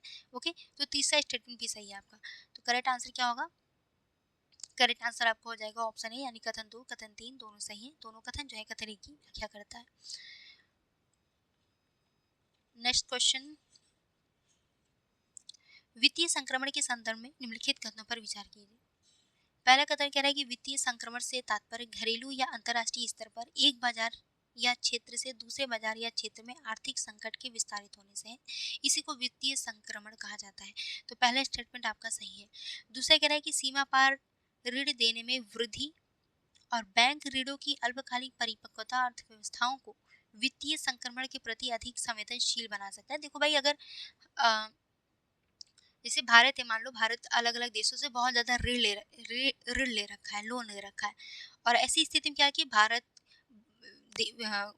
जिस देश से ऋण ले रखा है उस देश की स्थिति खराब हो गई, उस देश में आर्थिक मंदी आ गई, ठीक है, उस देश में आर्थिक मंदी आ गई, या फिर अन्य देशों में जिन जिन देशों से ले रखा है, तो ऐसे में क्या होगा कि इसका प्रभाव क्या होगा, भारत पर भी पड़ेगा। तो सीमा पार ऋण या फिर अगर ऋण दे रखा है भारत ने, सॉरी यहाँ पे क्या कह रहा है कि ऋण दे रखा है, मान लो आपने किसी को ऋण दे रखा है, कई लोगों को ऋण दे रखे हैं, लोन दे रखे हैं, और वो लोग क्या हुआ है कि गरीब हो गए एकदम, उनका घर द्वार सब बिक गया है, अब आपके पास वो पैसा मे बी रिटर्न नहीं आ पाएगा। तो ऐसी स्थिति में क्या होगा कि आप दिवालिया होने लगेंगे, आपकी घर की कंडीशन खराब होने लगेगी। आपने इतना पैसा उधार, जो आपने इतनी ज़िंदगी भर पैसे कमा के रखे हैं और उधार दिया है इस उम्मीद से कि एक दिन मुझे वापस आ जाएगा ब्याज के साथ, और वो नहीं आ रहा है, तो ऐसी स्थिति में क्या होगी कि आपकी आपकी कंडीशन खराब हो जाएगी।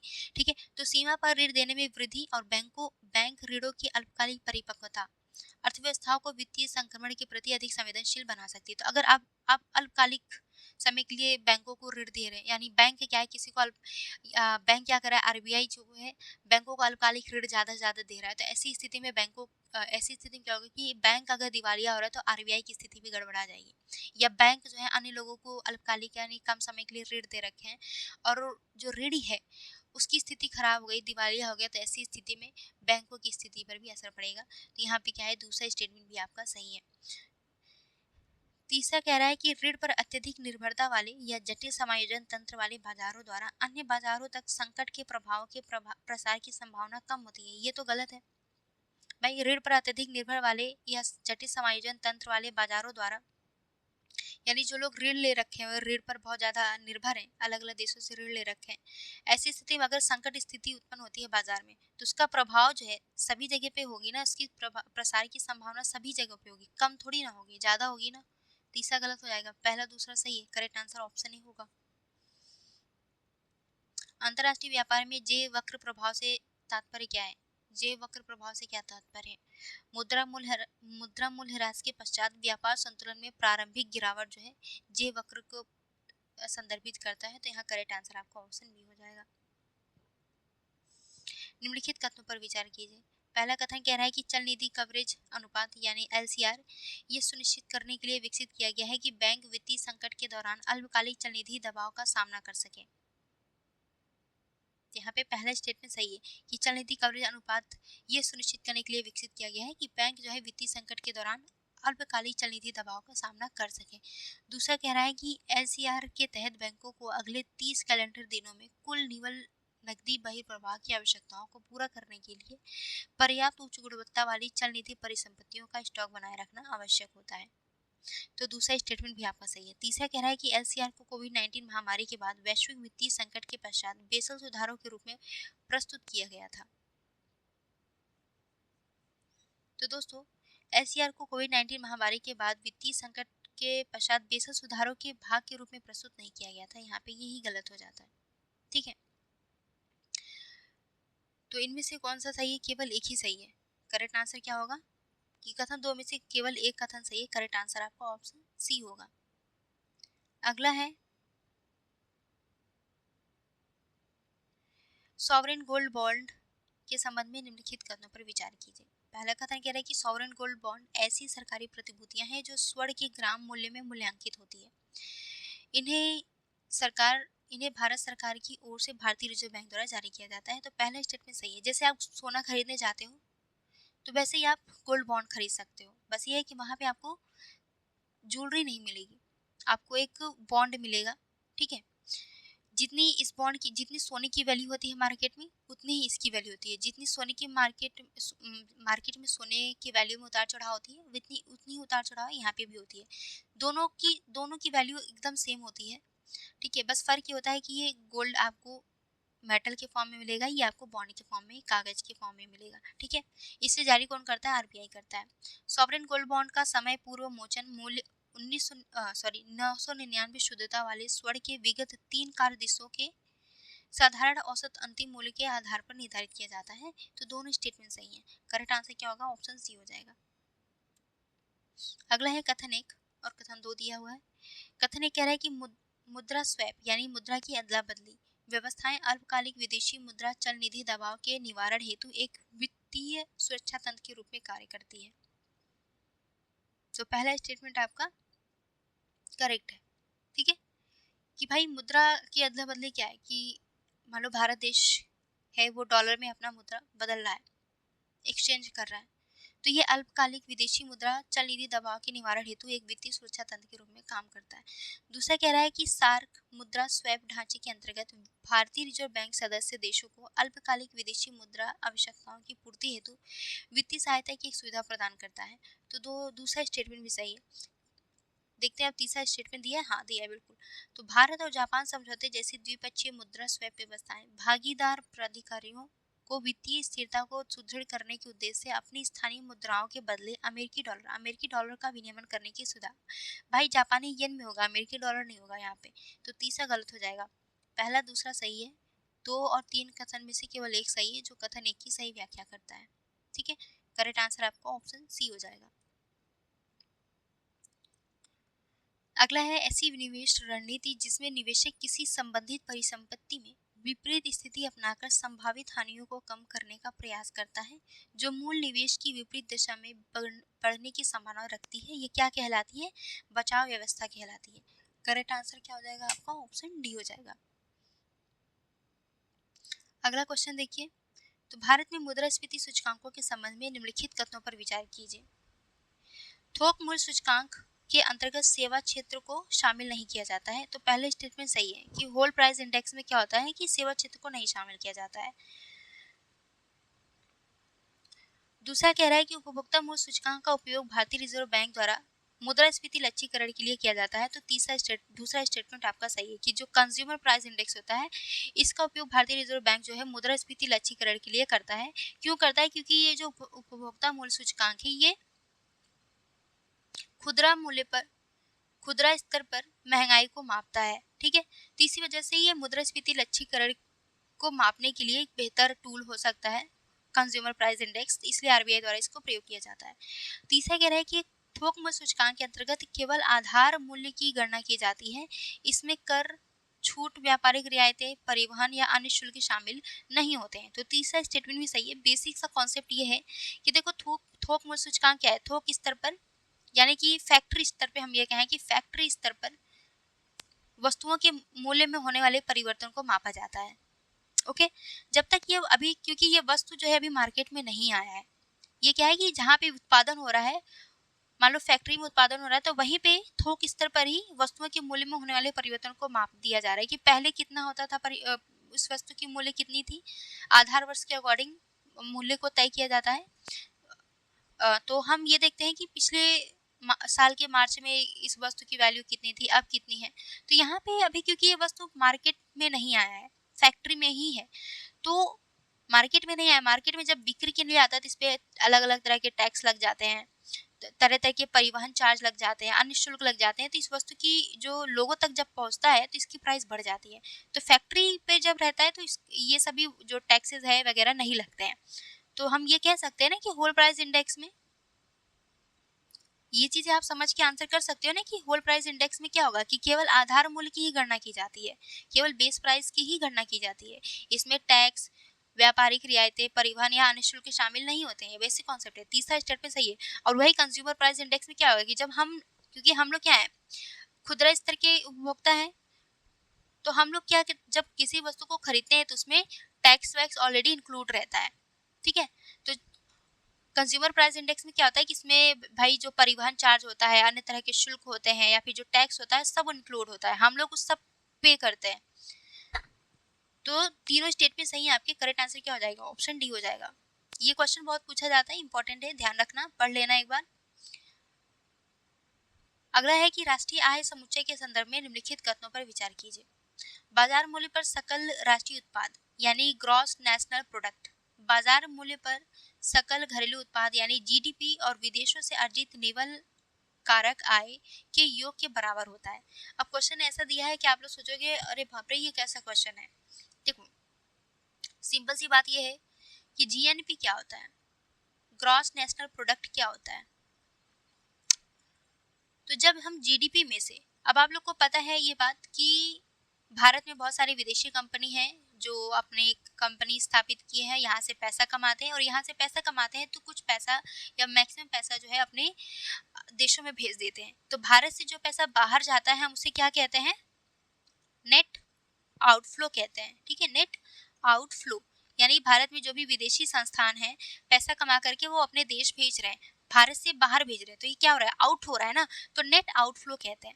अच्छा, विदेशों में भी बहुत सारे ऐसे संस्थान होंगे जो भारतीयों द्वारा स्थापित किए होंगे, यानी भारतीय संस्थान होंगे। तो ये भारतीय संस्थान क्या करेंगे भैया कि वो विदेशों से पैसा भारत में भेजेंगे। जब विदेशों से पैसा भारत में भेजेंगे तो ये क्या कहलाएगा, नेट इनफ्लो कहलाएगा। ठीक है, क्योंकि भारत में आ रहा है तो इसलिए हम इसको इनफ्लो कहते हैं, जब भारत से बाहर जाता है तो इसे आउटफ्लो कहते हैं। तो देखो, जीडीपी में से जब हम नेट आउटफ्लो को, सॉरी एक मिनट, जब हम नेट इनफ्लो को जोड़ देते हैं और नेट आउटफ्लो को हम घटा देते हैं, तो ये जो रिजल्ट निकल करके आता है ये जीएनपी कहलाता है। ठीक है, यानी कि जीडीपी में से हम भारत से विदेशों से जो भारतीय पैसा है वो भारत में एंटर कर रहा है, उसको हम ऐड कर देते हैं जीडीपी में, और भारत से जो पैसा बाहर जा रहा है उसको हम जीडीपी में से घटा देते हैं, तो जो रिजल्ट निकल करके आता है उसको हम ग्रॉस नेशनल प्रोडक्ट कहते हैं। ओके, तो यहाँ पे यही चीज है, ये जो पहला स्टेटमेंट है आपका ये करेक्ट है कि बाजार मूल्य पर राष्ट्रीय सकल उत्पाद जो है, बाजार मूल्य पर सकल घरेलू उत्पाद और विदेशों से अर्जित निवल कारक आय, निवल कारक आय का मतलब यही है कि नेट आउटफ्लो में से आप नेट इनफ्लो को घटा दीजिए, तो जो आता है वही निवल, विदेशों से अर्जित निवल कारक आय कहलाता है। ठीक है, इसी के योग के बराबर होता है, बात वही है। चाहो आप इसको एकदम सिंपल फॉर्म में लिख लीजिए कि जीडीपी में से नेट इनफ्लो जोड़ दीजिए और नेट आउटफ्लो को घटा दीजिए, तो ये आपका ग्रॉस नेशनल प्रोडक्ट कहलाएगा। तो पहला स्टेटमेंट आपका सही है, बस इसी को थोड़ा सा टफ लैंग्वेज में लिख दिया गया है, बाकी सब कुछ सही है। दूसरा कह रहा है कि यदि विदेश से अर्जित निवल कारक आय ऋणात्मक है तो सकल घरेलू उत्पाद यानी जीएनपी सकल विकास उत्पाद से कम होगा। जैसे मान लो कि विदेश, हमारे भारत से पैसा बहुत ज्यादा जा रहा है, ठीक है, जो विदेशी संस्थान है भारत में वो बहुत ज्यादा पैसा लेके जा रहे हैं भारत से बाहर, और हम लोग जो भारतीय कंपनी है वो विदेशों से पैसा कम लेके आ रहे हैं। तो ऐसे में क्या होगा कि ये जो विदेश से अर्जित निवल कारक आय है वो ऋणात्मक हो जाएगी, क्योंकि हमारा जो ये नेट आउटफ्लो है ये ज्यादा है और नेट इनफ्लो हमारा कम है। तो ऐसे में क्या होगा कि ये ऋणात्मक हो जाएगा हमारे लिए। तो जब ये ऋणात्मक होगा तो ऐसे में हमारे जीएनपी जो होगी, जो हम लोग जीएनपी की गणना जब करेंगे तो ये भी ऋणात्मक हो जाएगा, ओवरऑल ये कम हो जाएगा। ठीक है, तो सकल विकास उत्पाद से कम होगा, तो दूसरा स्टेटमेंट आपका करेक्ट है। तीसरा कह रहा है कि बाजार मूल्य पर निवल राष्ट्रीय उत्पाद को जीएनपी में यानी market price, GNP market price में मूल्य ह्रास को जोड़कर प्राप्त किया जाता है। अब आप लोगों ने देखो पढ़ा है कि जीडीपी क्या होता है, ये आप सब जानते होंगे, मुझे नहीं लगता कि इसको बताना पड़ेगा। तो जीएनपी में क्या होता है कि जब हम जीडीपी में से नेट आउटफ्लो घटा देते हैं और नेट इनफ्लो जोड़ देते हैं तो जीएनपी निकल के आता है। अब मैं आपसे कहूँ कि ये एनएनपी क्या होता है, नेट नेशनल प्रोडक्ट क्या होता है, तो देखो कि भाई वस्तुओं के उत्पादन में जो मशीनें प्रयोग होती हैं वो मशीनें एक समय के बाद वो खराब होने लगती हैं। ठीक है, तो खराब होने लगती है, तो एक समय के बाद क्या होता है कि हम उस मशीन को रिप्लेस करके एक नया मशीन ले आते हैं, तो इसी को हम लोग क्या कहते हैं, मूल्यह्रास कहते हैं, है ना। कि भाई जो हम कमा रहे हैं हमारे राजस्व का एक ऐसा हिस्सा जो नए मशीनों को खरीदने में चला जाता है, तो जब हम नए मशीन को खरीदते हैं इसी को मूल्यह्रास कहते हैं, या फिर उस मशीन को रिपेयर करा रहे हैं या मशीन घिस घिस के खराब हो रही है तो इसको मूल्यह्रास कहा जाता है। तो इस मूल्यह्रास को ही जब हम इस जीएनपी में यानी ग्रॉस नेशनल प्रोडक्ट में हम जब घटा देते हैं डेप्रिसिएशन को यानी मूल्यह्रास को जब हम घटा देते हैं तो जो रिजल्ट निकल करके आता है इसी को हम एनएनपी कहते हैं। ठीक है, वस्तुओं और सेवाओं के उत्पादन में जब हम जिन मशीनों का प्रयोग कर रहे हैं वो मशीनें क्या होती है एक वक्त के बाद खराब होने लगती हैं, तो हम अपनी कमाई का एक ऐसा हिस्सा निकाल करके रख देते हैं जो इन नए एक वक्त के बाद हम इस पैसे का प्रयोग नए मशीनों को खरीदने में करते हैं। तो ये जो पैसा खर्च हो रहा है नए मशीनों को खरीदने में, इसको जब हम इस जीएनपी में से घटा देते हैं तो जो निकल के आता है वो नेट नेशनल प्रोडक्ट निकल करके आता है। ओके, तो करेक्ट आंसर क्या हो जाएगा, यहाँ पे ये कह रहा है कि मूल्यह्रास को जोड़ा जाता है, नहीं मूल्यह्रास को घटाया जाता है, तब आपका जीएनपी यानी कि ग्रॉस नेशनल एनएनपी यानी नेट नेशनल प्रोडक्ट निकल के आता है। ठीक है, तो जीएनपी में से मूल्यह्रास को घटाया जाता है न कि जोड़ा जाता है, तो ये तीसरा गलत हो जाएगा, तीसरा गलत है। करेक्ट आंसर आपका ऑप्शन बी होगा, यानी 1 और 2 दोनों सही हैं। अगला क्वेश्चन देखिए, हेडलाइन मुद्रास्फीति और कोर मुद्रास्फीति के संबंध में निम्नलिखित कथनों पर विचार कीजिए। पहला कथन कह रहा है कि हेडलाइन मुद्रास्फीति मुद्रास्फीति की स्थायी और अस्थायी दोनों घटकों को सम्मिलित करती है, जिनमें अस्थायी आपूर्ति आघात भी शामिल होते हैं। तो पहला स्टेटमेंट आपका सही है कि हेडलाइन मुद्रास्फीति में मुद्रास्फीति की स्थायी और अस्थायी दोनों घटक, स्थायी और अस्थायी दोनों घटक का मतलब क्या है कि स्थायी घटक जैसे कि कुछ ऐसी वस्तुएं होती हैं जिनकी वैल्यू मैक्सिमम टाइम के लिए फिक्स रहती है, ज़्यादा उसमें उतार चढ़ाव नहीं होता है, ठीक है। अस्थायी घटक में क्या होता है कि ऐसी वस्तुएं होती हैं जिनकी मूल्य में क्या होता है कि हर दूसरे तीसरे दिन उतार चढ़ाव होता है, जैसे टमाटर, सब्जी वगैरह हो गया या अन्य खाने पीने की चीजें हो गई, इनकी वैल्यू में क्या होता है बहुत तेजी से उतार चढ़ाव होता रहता है। और स्थायी वस्तुएं जैसे फ्रिज हो गया, बड़ी बड़ी मशीनें हो गई, तो यह क्या है, इनकी वैल्यू में बहुत ज्यादा उतार चढ़ाव नहीं होता है। तो हेडलाइन मुद्रास्फीति में क्या होता है कि स्थायी और अस्थायी दोनों घटक शामिल होते हैं, जिनमें अस्थायी आपूर्ति आघात भी शामिल होते हैं। तो पहला सही है। और कोर मुद्रास्फीति क्या है, ये इंपॉर्टेंट है, ये क्वेश्चन पूछा जाता है। कोर मुद्रास्फीति और हेडलाइन मुद्रास्फीति। कोर मुद्रास्फीति में अस्थायी घटकों को शामिल नहीं किया जाता है, सामान्यतः अपेक्षित और स्थायी घटकों से संबंधित होता है। अब इसको साधारण भाषा में ये समझो कि देखो, मुद्रास्फीति मापने के लिए एक बास्केट का प्रयोग किया जाता है। इस बास्केट में जो भी वस्तुएं प्रयोग होती हैं, सामान्यतः उन वस्तुओं को इसमें शामिल किया गया है। तीन वस्तुओं के मूल्य में होने वाले उतार चढ़ाव को मापा जाता है मुद्रास्फीति को मापने के लिए, ठीक है। लेकिन कोर मुद्रास्फीति में क्या होता है कि देखो, जिन वस्तुएं के मूल्य में बहुत तेजी से उतार चढ़ाव होता रहता है, बहुत तेजी से सस्ती महंगी होती रहती है, इन वस्तुओं को बाहर निकाल दिया जाता है, ठीक है। इन वस्तुओं को बाहर निकाल दिया जाता है। अब बास्केट में ऐसी वस्तुएं बची हैं जिनकी मूल्य में बहुत कम उतार चढ़ाव होता है, ठीक है। तो जब ऐसी वस्तुएं जिनके मूल्य में बहुत कम उतार चढ़ाव होता है, यानी कि स्थिर प्रकृति की होती है इनके मूल्य, तो जब हम इन वस्तुओं के मूल्य को मापते हैं जो जिनके मूल्य में उतार चढ़ाव नहीं होता है ज्यादा, तो इनको हम क्या कहते हैं, कोर मुद्रास्फीति कहते हैं, ठीक है। अगर जब हम स्थिर और अस्थिर दोनों प्रकृति की वस्तुओं के मूल्य में होने वाले परिवर्तन को मापते हैं, तो ये हेडलाइन मुद्रास्फीति कहलाता है। ओके, कोर मुद्रास्फीति में क्या होता है कि केवल स्थिर मूल्य वाले वस्तुओं को मापते हैं। तो दोनों स्टेटमेंट सही है यहाँ पे कि इसमें अस्थायी घटकों को शामिल नहीं किया जाता है, केवल स्थायी घटकों को शामिल किया जाता है। तो करेक्ट आंसर क्या हो जाएगा, ऑप्शन सी, यानी एक और दो दोनों सही है। बेरोजगारी के प्रकारों के संबंध में निम्नलिखित कथनों पर विचार कीजिए। पहला कथन कह रहा है कि प्रच्छन्न बेरोजगारी वह स्थिति है जिसमें आवश्यकता से अधिक श्रमिक नियोजित होते हैं और उनके हटाए जाने से कुल उत्पादन पर कोई प्रभाव नहीं पड़ता है। बिल्कुल, आपका प्रच्छन्न बेरोजगारी का मतलब ये समझिए कि जैसे कि आप गांव से बिलोंग करते होंगे, तो आप लोगों ने देखा होगा कि खेत में लोग काम करने जाते हैं। आपके घर के सारे सदस्य खेत में काम करने जा रहे हैं, ठीक है। मान लो 5 लोग हैं तो पांचों काम करने जा रहे हैं और कुछ एक दो मजदूर भी ला दिए। तो ऐसी स्थिति में क्या है कि यहाँ पे पांचों काम कर रहे हैं। अगर यहाँ पे हम कहें कि 3 लोग भी काम करें, तो क्या इसके उत्पादन पे कोई प्रभाव पड़ेगा? मैम, नहीं पड़ेगा कोई प्रभाव। हाँ, तो ये जो 2 लोग एक्स्ट्रा काम कर रहे हैं, ये क्या है, प्रच्छन्न बेरोजगारी कहेंगे, यानी इनके रहने ना रहने पे उत्पादन पे कोई प्रभाव नहीं पड़ रहा है। ये जो 2 एक्स्ट्रा काम कर रहे हैं, अगर शायद ये कहीं और काम करते तो ये पैसा कमाते, लेकिन ये पांचों के पांचों लोग इसी में लगे पड़े हैं, काम कर रहे हैं, लेकिन उत्पादन उतना ही हो रहा है। तो इसी को हम प्रच्छन्न बेरोजगारी कहते हैं। इसमें 3 लोगों को काम करने की जरूरत थी, इसमें 5 लोग काम कर रहे हैं। तो इसी को क्या कहा जाता है, प्रच्छन्न बेरोजगारी, कि जिसमें आवश्यकता से अधिक श्रमिक नियोजित होते हैं और उनके हटाए जाने से कुल उत्पादन पर कोई प्रभाव नहीं पड़ता है। तो इसे प्रच्छन्न बेरोजगारी कहा जाता है। ये इंपॉर्टेंट है, एग्जाम में पूछा जाता है, यूपीएससी के एग्जाम में। दूसरा कह रहा है कि संरचनात्मक बेरोजगारी श्रमिकों के कौशल और उपलब्ध नौकरियों की आवश्यकता के बीच असंगति के कारण उत्पन्न होता है। दूसरा स्टेटमेंट सही है। देखो, एक कंप्यूटर चलाने वाला इंसान, मान लो सॉफ्टवेयर बनाता है या तरह तरह के एप्स बनाता है, काम करता है वो कंप्यूटर पे, इसको कंप्यूटर पे काम करने की आदत है, लेकिन ये नौकरी चाह रहा है, लेकिन मार्केट में कंप्यूटर से रिलेटेड सॉफ्टवेयर बनाने से संबंधित कोई नौकरी या फिर इसके लिए कोई सीट खाली नहीं है, और मार्केट में काम की जरूरत है ऐसे लोगों की जो स्कूटर बना सके, ठीक है। अब भाई, स्कूटर बनाने के लिए लोगों की जरूरत है, ठीक है, मैकेनिक की जरूरत है।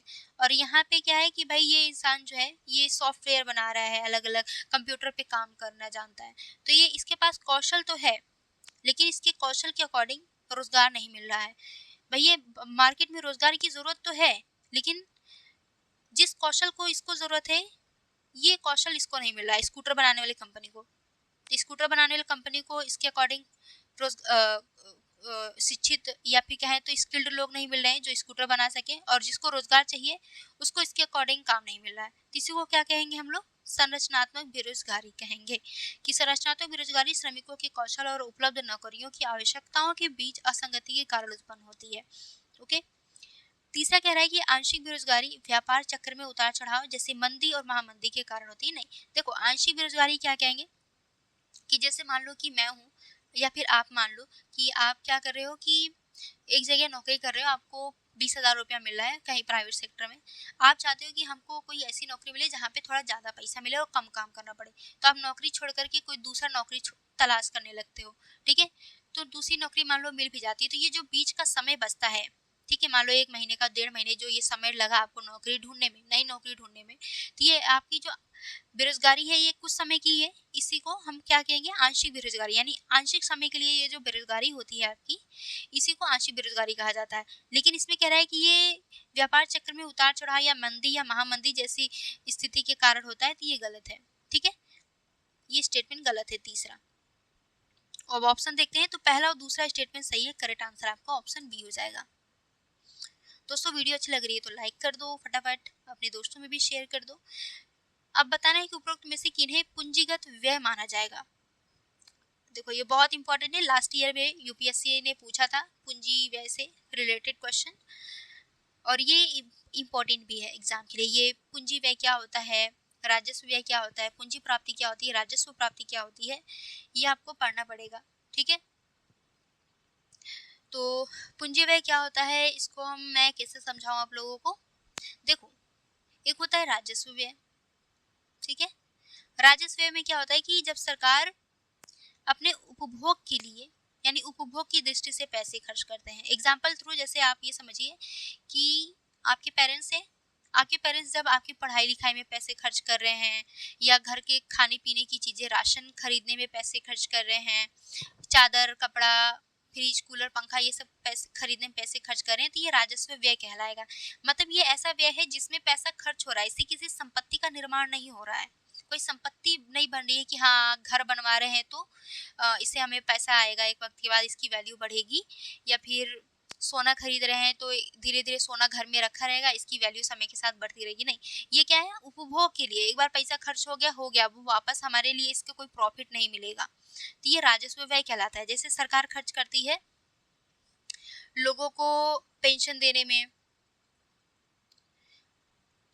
या जो सैलरी देती है गवर्नमेंट, ठीक है, तो पेंशन देने में, सैलरी देने में, या कहीं कुछ समाज मान लो कोई कल्याणकारी योजनाएं ला रही है तो उसके माध्यम से जो पैसे खर्च कर रही है, तो ये क्या है? सरकार के राजस्व व्यय कहलाएंगे। अब पूंजीगत व्यय में क्या होगा? पूंजी व्यय या पूंजीगत व्यय एक ही बात होती है। ठीक है, एग्जाम में कंफ्यूज करने के लिए आपको अगर मान लो पूंजी व्यय दे दिया तो कंफ्यूज नहीं होना है, बात एक ही है। पूंजीगत व्यय और पूंजी व्यय बात एक ही है। ठीक है, तो पूंजी व्यय में क्या है? अब जैसे मान लो आपके पेरेंट्स है वो जमीन खरीद रहे हैं कहीं पे, पैसा तो खर्च हो रहा है, लेकिन क्या है इससे एक संपत्ति बन रही है ना। कल को आप वो जमीन बेच के उससे ज्यादा पैसा, जितने में आप खरीदे उससे ज्यादा आप पैसा कमा लोगे, है ना। तो इससे क्या होता है? किसी संपत्ति का निर्माण होता है। एक ऐसा व्यय जिससे संपत्ति का निर्माण हो, इसे हम पूंजीगत व्यय कहते हैं। जैसे कि आपकी मम्मी ने सोना खरीद लिया हो, तो ये क्या है? आपका पूंजी व्यय कहलाएगा, है ना। तो सरकार के लिए भी इस तरह का कुछ व्यय होता है। जैसे सरकार ने मान लो सड़क बनवा दिया, तो इससे समय समय पे क्या होगा? टोल टैक्स प्राप्त होता रहेगा। ठीक है, सरकार ने कहीं पे जमीन ले लिया, उसको लीज पे दे दिया, तो उस पे भी समय समय पर क्या होगा कि पैसा प्राप्त होगा। अब चलो हम एक क्वेश्चन के थ्रू अपने लोग समझने की कोशिश करते हैं अब। ठीक है, तो देखो पूंजीगत व्यय माना जाएगा जब भूमि के क्रय पर दिया गया ब्रोकरेज। तो पहला स्टेटमेंट सही है, भाई भूमि खरीद रहा है तो इस पे जो भी ब्रोकरेज लगेगा, ठीक है, वो जो व्यय हो रहा है ये भी आपका पूंजीगत व्यय माना जाएगा। मतलब यही है, बस ओवरऑल ये समझिए कि भूमि का क्रय, आप भूमि खरीद रहे हो, इसका मतलब है कि एक संपत्ति का निर्माण हो रहा है। संपत्ति के भूमि के खरीदने में जो भी खर्च हो रहा है वो आपके पूंजीगत व्यय में आएगा। एक तरह से आपकी संपत्ति का निर्माण हो रहा है। दूसरा कह रहा है कि किसी द्वितीयक यानी कि सेकेंड हैंड मशीन को उपयोग में लाने से पूर्व उसके मरम्मत पर किया गया भारी व्यय। तो जो भी आप मशीन खरीद रहे हो, ओके, आप क्या कर रहे हो कि कोई मशीन खरीद रहे हो, सेकेंड हैंड मशीन खरीद रहे हो, तो उसका मरम्मत करा के उसको प्रयोग करें, तो इसका मरम्मत का जो व्यय है ये भी आपका पूंजीगत व्यय में आएगा, क्योंकि ये मशीन क्या है, एक लंबे समय तक आपके उत्पादन में काम देगा, ठीक है, एक तरह की आपकी संपत्ति है ये। तो दूसरा स्टेटमेंट भी सही है। तीसरा कह रहा है कि ऐसे असफल प्रयोगों की लागत जिनमें किसी पेटेंट की प्राप्ति नहीं होती है। देखो ये पेटेंट वेटेंट का जो है ना, ये पूंजीगत व्यय नहीं माना जाता है, इसमें समय समय पे आपको पैसे खर्च करने पड़ता है और इसकी अवधि भी कम समय की होती है, तो ये पूंजीगत व्यय नहीं माना जाएगा। पूंजीगत व्यय में जिसमें एक परमानेंट समय के लिए आपकी संपत्ति का निर्माण होता है, ठीक है। तीसरा चौथा कह रहा है कि किसी भवन के स्वामित्व की रक्षा हेतु किए गए कानूनी व्यय, तो ये भी आपका चौथा स्टेटमेंट सही, भाई आपका भवन है उसके स्वामित्व के लिए आप हकदार है उसके लिए जो पैसा खर्च कर रहे हैं वो भी आपको पूंजीगत व्यय में आएगा। तो पहला दूसरा चौथा आपका करेक्ट होगा, यानी ऑप्शन ए आपका राइट आंसर हो जाएगा। अगला क्वेश्चन है कि भारत में राजकोषीय घाटे की अवधारणा के संदर्भ में निम्नलिखित कथनों पर विचार कीजिए।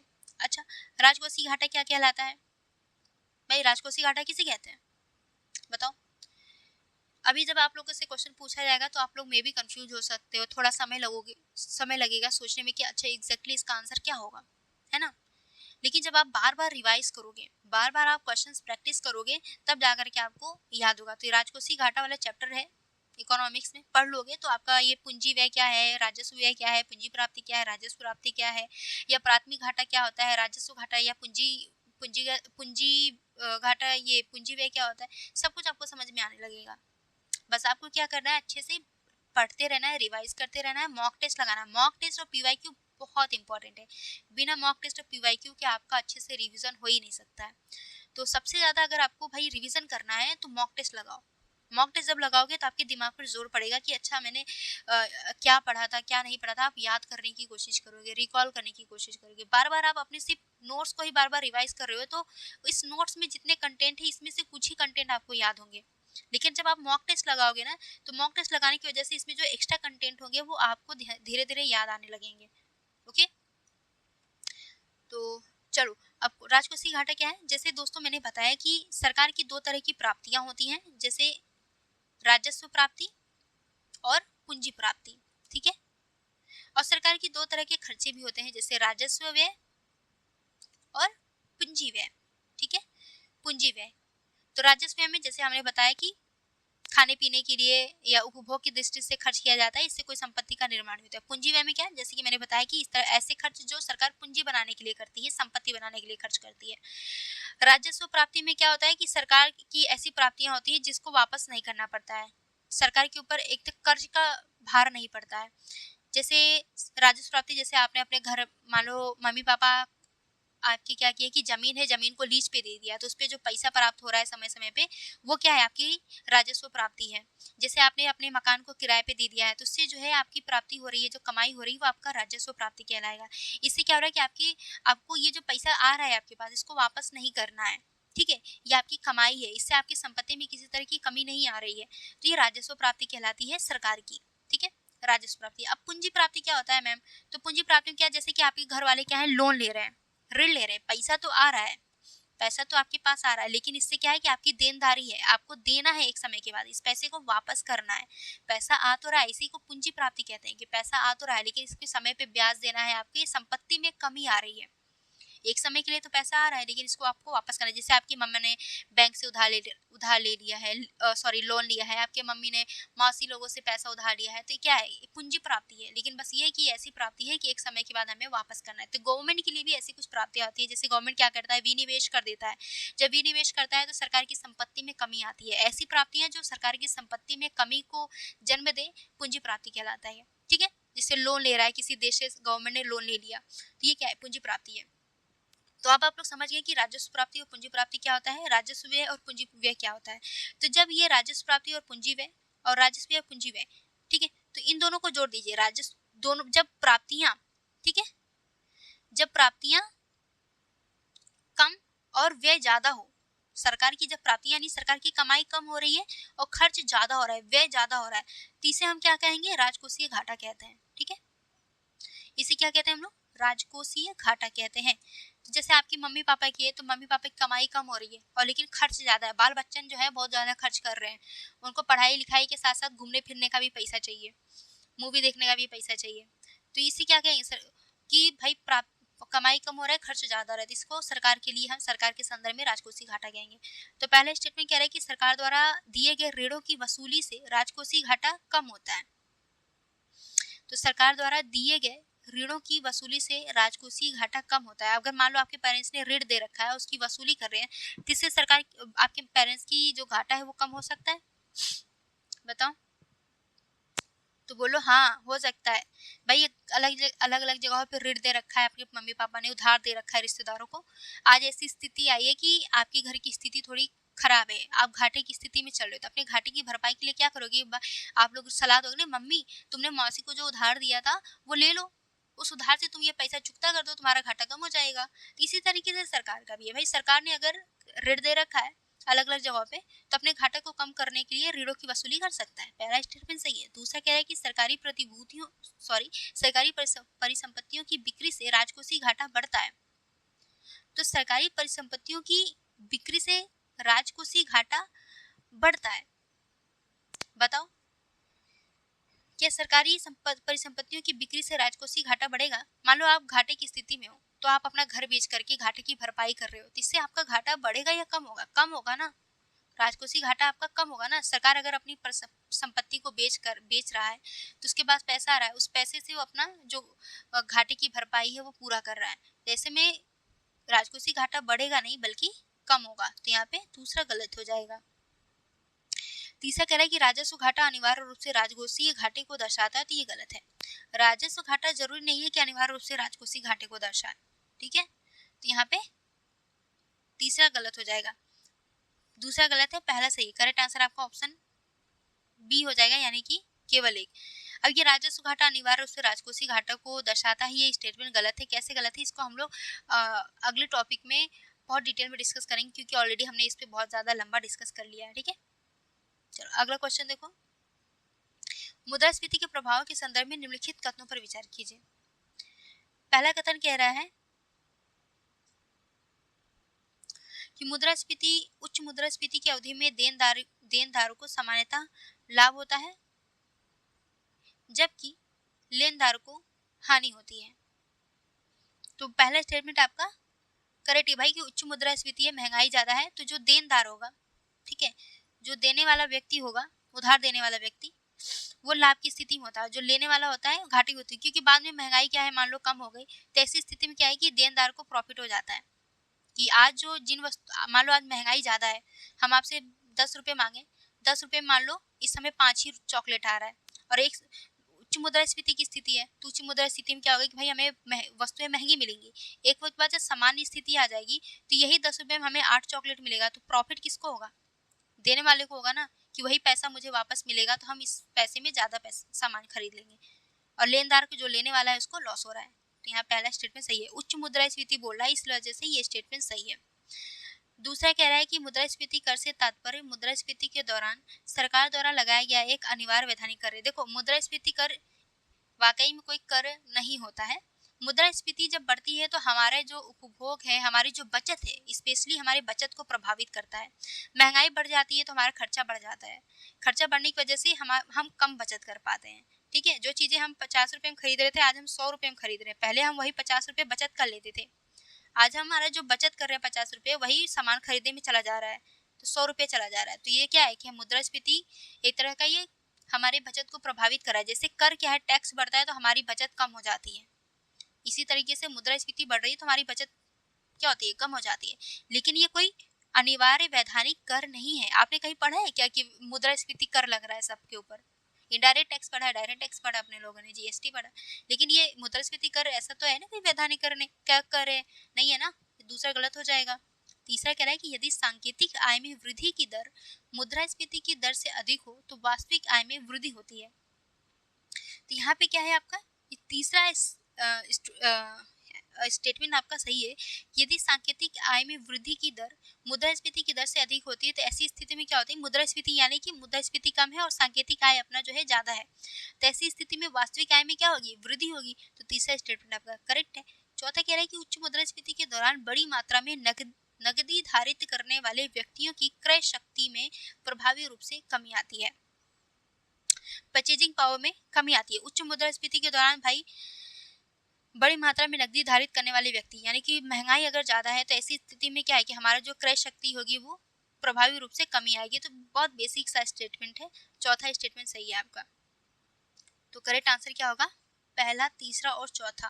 ओके, अगर पता होता दूसरा गलत है स्टेटमेंट तो आप एलिमिनेट कर देते, डायरेक्ट आपका आंसर निकल के आ जाता।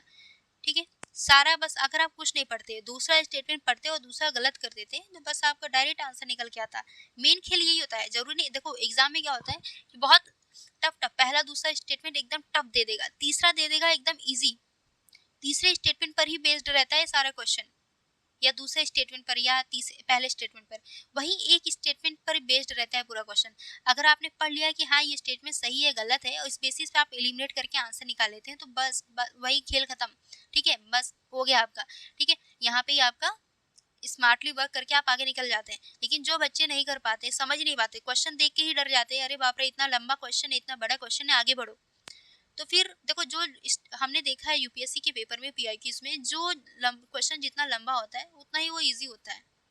बस ये होता है कि बच्चे जो है देख के घबरा जाते हैं, डर जाते हैं, वो पढ़ते ही नहीं है। तो ऐसी गलती मत करना, पढ़ना।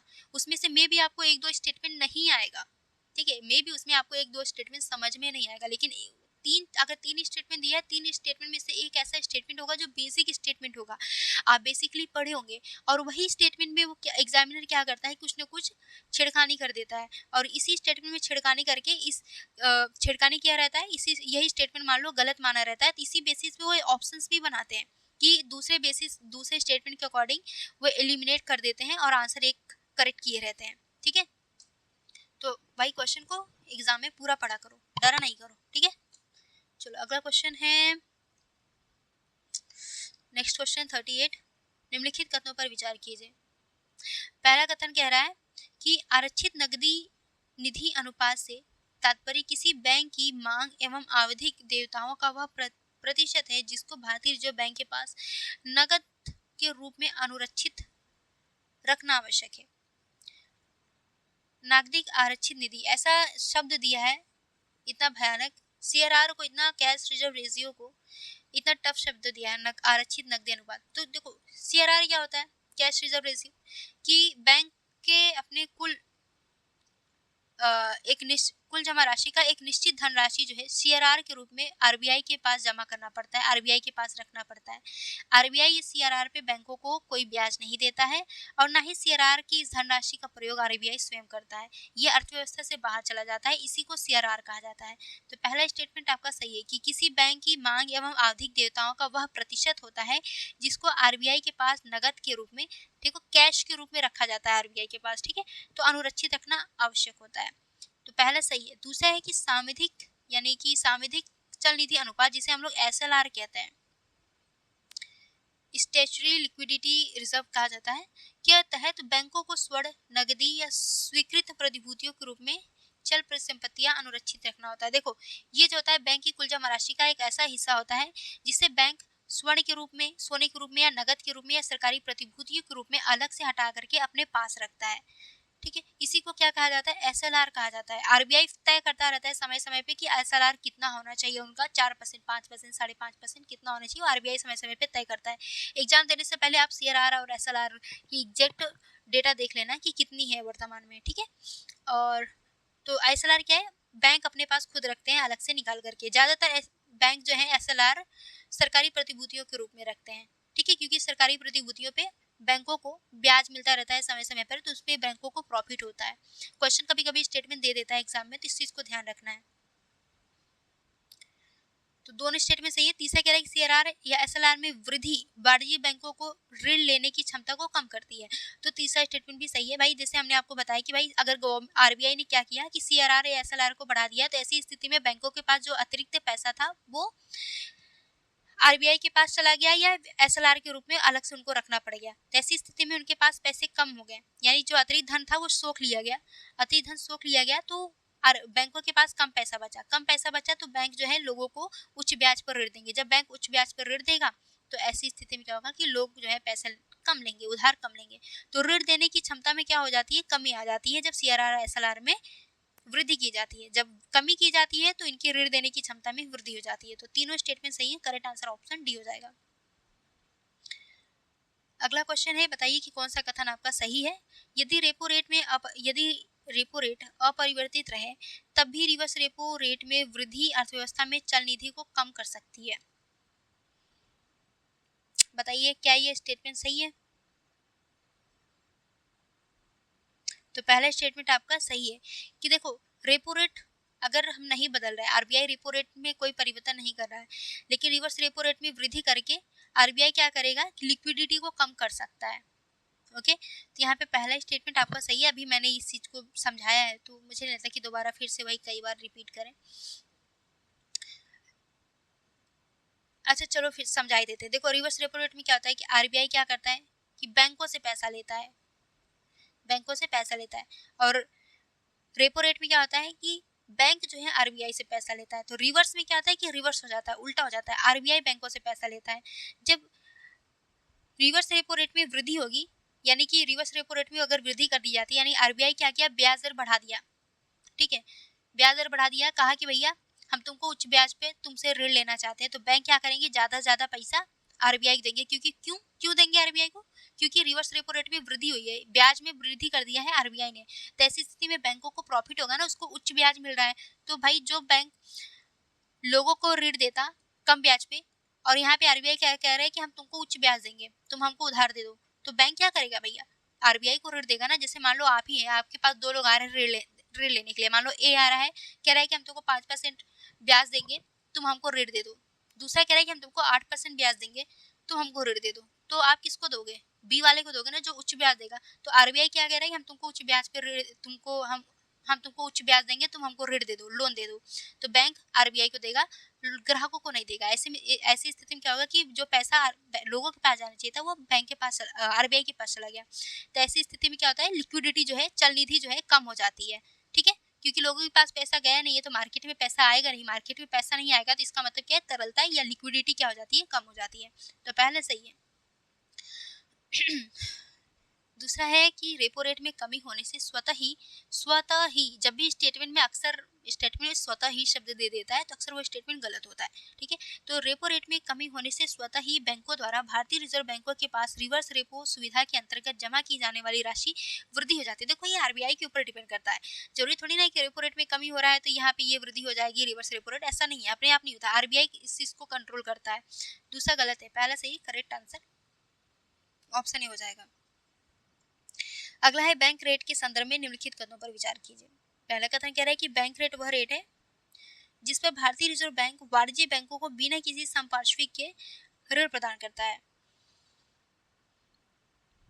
तो दोस्तों यहाँ पे आपका पहला स्टेटमेंट सही है। बैंक रेट में यही पॉइंट इंपॉर्टेंट है कि बहुत सारे लोग गलत कर देते हैं। तो यहाँ पे बिना किसी संपार्श्विक के ऋण प्रदान किया जाता है बैंकों को। ठीक है, बैंक रेट के अंतर्गत। तो पहला स्टेटमेंट आपका सही है। दूसरा कह रहा है कि बैंक रेट में वृद्धि होने से भारतीय रिजर्व बैंक से बैंकों की उधारी में सदैव समानुपाती कमी आती है। सदैव समानुपाती कमी आती है, ये गलत है। ठीक है, बैंक रेट में अगर वृद्धि होती है, बैंक रेट में अगर वृद्धि होती है तो बैंकों को ऋण लेना महंगा पड़ता है। ठीक है, बैंकों को ऋण लेना महंगा पड़ता है। अगर वही कमी आती है तो बैंकों को ऋण लेना सस्ता पड़ता है। ये भारतीय रिजर्व बैंक से बैंकों की उधारी में सदैव समानुपाती कमी आती है, तो ये गलत है। दूसरा गलत है। तो दूसरा गलत है, पहला सही, करेक्ट आंसर ऑप्शन ही हो जाएगा। और बैंक रेट वाले अगर आपने नोट्स बनाया है तो इसमें ये चीज लिख देना कि बिना किसी संपार्श्विक के रेट प्रदान किया जाता है। ओके, चलिए अगला देखिए, जीडीपी डिफ्लेटर क्या है। जीडीपी अपस्फीति कारक का सर्वोत्तम वर्णन किया जा सकता है। तो जीडीपी डिफ्लेटर का प्रयोग मुद्रास्फीति मापने के लिए भी ऐसा हमारे कुछ अर्थशास्त्री सुझाव दे रहे थे कि इसका भी प्रयोग मुद्रास्फीति के मापने में किया जाए, जैसे कि डब्ल्यूपीआई और सीपीआई का किया जाता है। लेकिन इसमें कुछ कमियां भी हैं, वो हम लोग चलो बाद में देखेंगे जब क्वेश्चन आएगा उस अकॉर्डिंग। तो जीडीपी डिफ्लेटर है क्या एग्जैक्टली। तो जीडीपी डिफ्लेटर जो है दोस्तों, ये सांकेतिक जीडीपी का सांकेतिक जीडीपी बटे वास्तविक जीडीपी यानी रियल जीडीपी गुणे 100। ठीक है, इसी को हम लोग जीडीपी डिफ्लेटर कहते हैं। जीडीपी डिफ्लेटर कैसे निकलेगा, सांकेतिक जीडीपी, ठीक है, सांकेतिक जीडीपी बटे रियल जीडीपी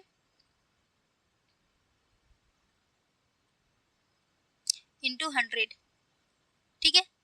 तो हमारा ये जीडीपी डिफ्लेटर निकल करके आता है। अब ये सांकेतिक जीडीपी क्या है, रियल जीडीपी क्या है, ये आपको पढ़ना पड़ेगा। अपने टॉपिक में आप लोग इसको इकोनॉमिक्स में पढ़ लेना, ठीक है। अभी क्योंकि वीडियो बहुत लंबी हो रही है और हम लोग इतने डिटेल में डिस्कस नहीं कर पाएंगे। पोटेंशियल जीडीपी और रियल जीडीपी आप लोग पढ़ लेना। चलो आगे देखो, भारतीय रिजर्व बैंक द्वारा जारी उदारीकृत बाह्य वाणिज्यिक उधार दिशा निर्देशों के संबंध में निम्नलिखित कथनों पर विचार कीजिए। पहला कथन कह रहा है कि पात्र उधारकर्ता आप 1 बिलियन अमेरिकी डॉलर या अपनी नवीनतम लेखा परीक्षित एकल निवल मालियत के 300% का बाह्य वाणिज्यिक उधार ले सकता है। तो पहला स्टेटमेंट आपका सही है। दूसरा कह रहा है कि इसी भी केवल विदेशी मुद्रा में ही ग्रहण किया जा सकता है, इसे भारतीय रुपए में परिवर्तित या मूल्य वर्गित नहीं किया जा सकता। तो ये गलत है। केवल विदेशी मुद्रा में ही ग्रहण नहीं किया जा सकता है, अन्य मुद्राओं में भी ग्रहण किया जा सकता है। इसको भारतीय रुपए में परिवर्तित या मूल्य वर्गित किया जा सकता है। इसमें कह रहा है कि नहीं किया जा सकता है, तो गलत है। भारतीय मुद्रा में परिवर्तित किया जा सकता है। दूसरा गलत है, पहला सही है। करेक्ट आंसर ऑप्शन ए हो जाएगा। मुद्रा की परिवर्तनीयता के संबंध में निम्नलिखित कथनों पर विचार कीजिए। पहला कथन कह रहा है कि चालू खाता परिवर्तनीयता के अंतर्गत वस्तुओं एवं सेवाओं के व्यापार से अर्जित विदेशी मुद्रा को बाजार द्वारा निर्धारित विनिमय दर पर स्वतंत्र रूप से बदला जा सकता है। तो पहला स्टेटमेंट आपका सही है। चालू खाता परिवर्तन में क्या होता है कि 100% हम जैसे कि मान लो विदेश से कोई वस्तु मंगाना चाह रहे हैं, तो हम अपना पैसा विदेशी मुद्रा में परिवर्तित करा सकते हैं पूरी तरीके से। तो ये जो चालू खाता परिवर्तनीयता होता है, इसके अंतर्गत हमारा जो मुद्रा होता है वो पूरी तरीके से परिवर्तनीय होता है। ओके, हम वस्तुओं सेवाओं के व्यापार से अर्जित विदेशी मुद्रा को बाजार द्वारा निर्धारित विनिमय दर पर स्वतंत्र रूप से बदल सकते हैं। दूसरा स्टेटमेंट देखो क्या है, पूंजी खाता परिवर्तनीयता। पूंजी खाता परिवर्तनीयता का अभिप्राय देशी वित्तीय परिसंपत्तियों या विदेशी वित्तीय परिसंपत्तियों में तथा विदेशी परिसंपत्तियों का देशी परिसंपत्तियों में बिना किसी सरकारी अनुमति के परिवर्तन से है। तो दूसरा स्टेटमेंट भी सही है। सैद्धांतिक तौर पे जो पूंजी खाता परिवर्तन होता है, ये इसके संदर्भ में दूसरा स्टेटमेंट सही है। लेकिन बस इतना ध्यान रखना कि पूंजी खाता परिवर्तना में जो हमारा घरेलू मुद्रा है, विदेशी मुद्रा में आंशिक रूप से परिवर्तनीय है, फुल्ली कन्वर्टेबल नहीं है, आंशिक रूप से परिवर्तनीय है। रीजन क्या है, गवर्नमेंट आरबीआई इस पे कंट्रोल करती है। कंट्रोल करने का रीजन ये है कि पूंजी खाता परिवर्तन में क्या होता है, परिवर्तनीयता में क्या होता है कि जब हमें विदेश में कोई कंपनी स्थापित करना है या कोई कंपनी खरीदनी है या जमीन खरीदना है, कोई मकान खरीदना है, बहुत बड़ी संपत्ति खर्च करनी है, तो हम पूंजी खाता के अंतर्गत विदेश में खरीद बिक्री करते हैं। ठीक है, जैसे हमें व्यापार करना है, छोटे मोटे लेन देन करना है, तो हम लोग चालू खाता के अंतर्गत छोटे मोटे लेन देन करते हैं। जब हम लोग चालू खाता के अंतर्गत छोटे मोटे लेन देन करते हैं, तो हमारी जो घरेलू मुद्रा है वो विदेशी मुद्रा में पूरी तरीके से बदल जाता है। जो भी मार्केट में मांग और आपूर्ति रहती है, उस आधार पे स्वतंत्र रूप से परिवर्तित हो जाता है हमारी घरेलू मुद्रा। लेकिन जब हम पूंजी खाते के अंतर्गत अपनी घरेलू मुद्रा को विदेशी मुद्रा में परिवर्तित करना चाहते हैं, तो ये आंशिक रूप से परिवर्तनीय होता है। इसका रीजन यह है कि अगर हम विदेश में मान लो $1 बिलियन का जमीन खरीद रहे हैं, तो ऐसी स्थिति में $1 बिलियन हम अपने घरेलू मुद्रा में अगर हम उसे कन्वर्ट करें तो बहुत ज्यादा होगा। ठीक है, तो एक $1 बिलियन अगर हम घरेलू मुद्रा को डॉलर में परिवर्तित करेंगे और विदेश में खर्च करेंगे, तो ऐसी स्थिति में एक बहुत बड़ी मात्रा में भारतीय मुद्रा विदेश में पलायन करेगी। तो इस चीज को रोकने के लिए पूंजी खाता परिवर्तन को आंशिक रूप से कन्वर्टेबल रखा गया है। ठीक है, जिससे क्या होगा कि अगर भारी मात्रा में घरेलू मुद्रा विदेश मुद्रा में कन्वर्ट होगा, विदेश में पलायन करेगा, तो ऐसी स्थिति में भारतीय अर्थव्यवस्था पर उसका नकारात्मक प्रभाव पड़ेगा। ठीक है, तो स्टेटमेंट में भी आपको पूंजी खाता परिवर्तन के संदर्भ में ये स्टेटमेंट दे देगा कि आंशिक रूप से परिवर्तनीय होता है, क्यों होता है, ये भी स्टेटमेंट में आपको कंफ्यूज करने के लिए थोड़ा हेरफेर करेगा। लेकिन सैद्धांतिक तौर पे ये स्टेटमेंट आपका करेक्ट है, लेकिन एग्जाम में इतना ज्यादा ऐसा स्टेटमेंट नहीं देगा। ठीक है, तो यहाँ पे दोनों स्टेटमेंट सही, करेक्ट आंसर ऑप्शन सी हो जाएगा। सैद्धांतिक तौर पे देखो दूसरा स्टेटमेंट सही है। ओके, अगला है कि औद्योगिक उत्पादन सूचकांक के संबंध में निम्नलिखित कथनों पर विचार कीजिए। आईआईपी एक समग्र संकेतक है जो एक चयनित आधार अवधि के सापेक्ष विधिक औद्योगिक उत्पाद समूह के उत्पादन की मात्रा में अल्पकालिक परिवर्तनों को मापता है। तो पहला स्टेटमेंट आपका सही है। दूसरा स्टेटमेंट देखिए, तो इसे राष्ट्रीय सांख्यिकी यानी NSO द्वारा प्रति माह संकलित और प्रकाशित किया जाता है, जिसमें संदर्भ माह से लगभग 6 सप्ताह का अंतराल होता है। तो दूसरा स्टेटमेंट भी आपका करेक्ट है। तीसरा कह रहा है कि IIP के लिए वर्तमान आधार वर्ष 2005 है। ये तो गलत है। IIP के लिए वर्तमान आधार वर्ष जो है 2011-12 है। ठीक है, यहाँ पे यही स्टेटमेंट गेम खेला हुआ है कि 2004-5 दिया हुआ है इसमें, जो कि गलत है, 2011-12। ठीक है, और नया आधार वर्ष कह रहा है कि 2023-24 है। बच्चों, नया आधार वर्ष जो है 2022-23 है। ठीक है, तो ये पूरा का पूरा स्टेटमेंट ही भ्रष्ट है। तीसरा गलत है, तीसरा गलत है, एलिमिनेट कर दो, पहला दूसरा आपका करेक्ट हो जाएगा। अगला क्वेश्चन देखो, भारत में न्यूनतम समर्थन मूल्य के संदर्भ में निम्नलिखित कथनों पर विचार कीजिए। पहला कथन कह रहा है, ये इंपॉर्टेंट क्वेश्चन है, कि सरकार कृषि लागत एवं मूल्य आयोग की अनुशंसाओं के आधार पर 22 अनिवार्य कृषि फसलों के लिए MSP निर्धारित करती है और प्रयुक्त लागत सूत्र सभी फसलों और राज्यों में समान होता है। तो यहाँ पे देखो, कृषि लागत और मूल्य आयोग के अनुशंसाओं के आधार पर ही आपको पता होगा कि 22 फसलों पर MSP दिया जाता है। तो 22 अनिवार्य फसलों पर MSP निर्धारित किया जाता है, किसके अनुशंसाओं के आधार पर? कृषि लागत और मूल्य आयोग। ये स्टेटमेंट दे देता है कभी कभी कृषि लागत एवं मूल्य आयोग की जगह दूसरे आयोग का नाम या किसी अन्य संस्था का नाम दे देता है आपको कंफ्यूज करने के लिए। ठीक है, तीसरी से मिलता जुलता कोई नाम देगा तो आपको कंफ्यूज नहीं होना है। कृषि लागत एवं मूल्य आयोग, ये ध्यान रखना है। ठीक है, इसी के अनुशंसाओं के आधार पर MSP निर्धारित किया जाता है, MSP के मूल्य में निर्धारित किया जाता है। और इसकी जो लागत है प्रयुक्त, इसमें जो लागत प्रयुक्त किया जाता है, इसका जो सूत्र होता है वो सभी फसलों और राज्यों में समान रूप से यूज होता है। तो यहाँ पहला स्टेटमेंट आपका सही है। दूसरा कह रहा है कि MSP की अनुशंसा करते समय CACP उत्पादन लागत, फसलों के बीच मूल्य समानता, घरेलू और अंतर्राष्ट्रीय कीमतों जैसे कारकों पर विचार करता है तथा उत्पादन लागत पर न्यूनतम 50% लाभ सीमा सुनिश्चित करता है। मिनिमम 50% लाभ सीमा सुनिश्चित करता है। ये दूसरा स्टेटमेंट भी आपका करेक्ट है। तीसरा कह रहा है कि अनाज और मोटे अनाज की खरीद भारतीय खाद्य निगम और नामित राज्य एजेंसियों द्वारा की जाती है। तो तीसरा स्टेटमेंट भी सही है। करेक्ट आंसर आपका ऑप्शन डी है। अब आपको करना क्या है, तो MSP के अंदर MSP जो है 22 फसलों पे लगता है। तो ये 22 कृषि फसल कौन कौन से हैं आपको पढ़ लेना है, 1-2 बार, 3 बार, 4 बार, 5 बार रिवाइज कर लेना। ओके, यहाँ से क्वेश्चन दे देता है कि पूछेगा कि उपरोक्त में से बताइए किन किन फसलों पर MSP प्रदान किया जाता है। चलिए आगे देखिए, भारत में विनिवेश के संबंध में निम्नलिखित कथनों पर विचार कीजिए। पहला कथन कह रहा है कि रणनीतिक विनिवेश होता है, एक होता है निजीकरण रणनीतिक विनिवेश। ठीक है, तो रणनीतिक विनिवेश में किसी केंद्रीय सार्वजनिक क्षेत्र उद्यम में सरकार की पर्याप्त शेयरधारिता की बिक्री के साथ साथ प्रबंधन नियंत्रण का अंतरण भी शामिल होता है। जब रणनीतिक विनिवेश किया जाता है तो रणनीतिक विनिवेश के अंतर्गत क्या होता है कि जो उद्यम होता है उसका तो बिक्री होती ही होती है, यानी कि शेयरधारिता की बिक्री तो होगी ही, साथ में प्रबंधन नियंत्रण का भी, मैनेजमेंट नियंत्रण का भी ट्रांसफर हो जाता है, इसकी भी बिक्री साथ में हो जाती है। मतलब कि मान लो सरकार किसी क्षेत्र को बेच रहा है, मान लो किसी कंपनी को अपनी किसी कंपनी को किसी निजी क्षेत्र को बेच रहा है, तो उस कंपनी की जो मैनेजमेंट है वो भी ट्रांसफर हो जाती है। सरकार अब इस कंपनी के मैनेजमेंट को नहीं संभालेगी, अब वो जो है निजी जो क्षेत्र खरीद रहा है वो संभालेगा। तो यहाँ पहला स्टेटमेंट आपका करेक्ट है।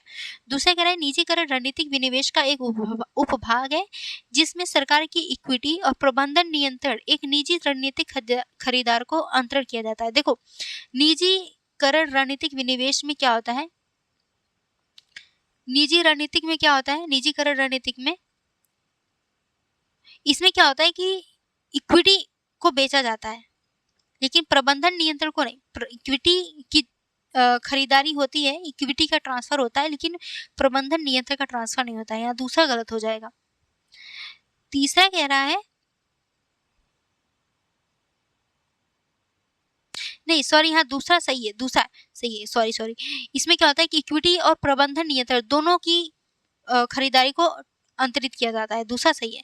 तीसरा कह रहा है कि CPSP में अल्पांश हिस्सेदारी की बिक्री में इनिशियल पब्लिक ऑफर और ऑफर फॉर सेल जैसी विधियों के माध्यम से निजी निवेशकों को प्रबंधक नियंत्रण का अंतरण शामिल है। देखो, जो कुछ ऐसी हिस्सेदारी, अल्पांश हिस्सेदारी जिसको IPO और OFS जैसी विधियों के माध्यम से बेचा जाता है तो इसमें प्रबंधन नियंत्रण को शामिल नहीं किया जाता है। ये तीसरा गलत है।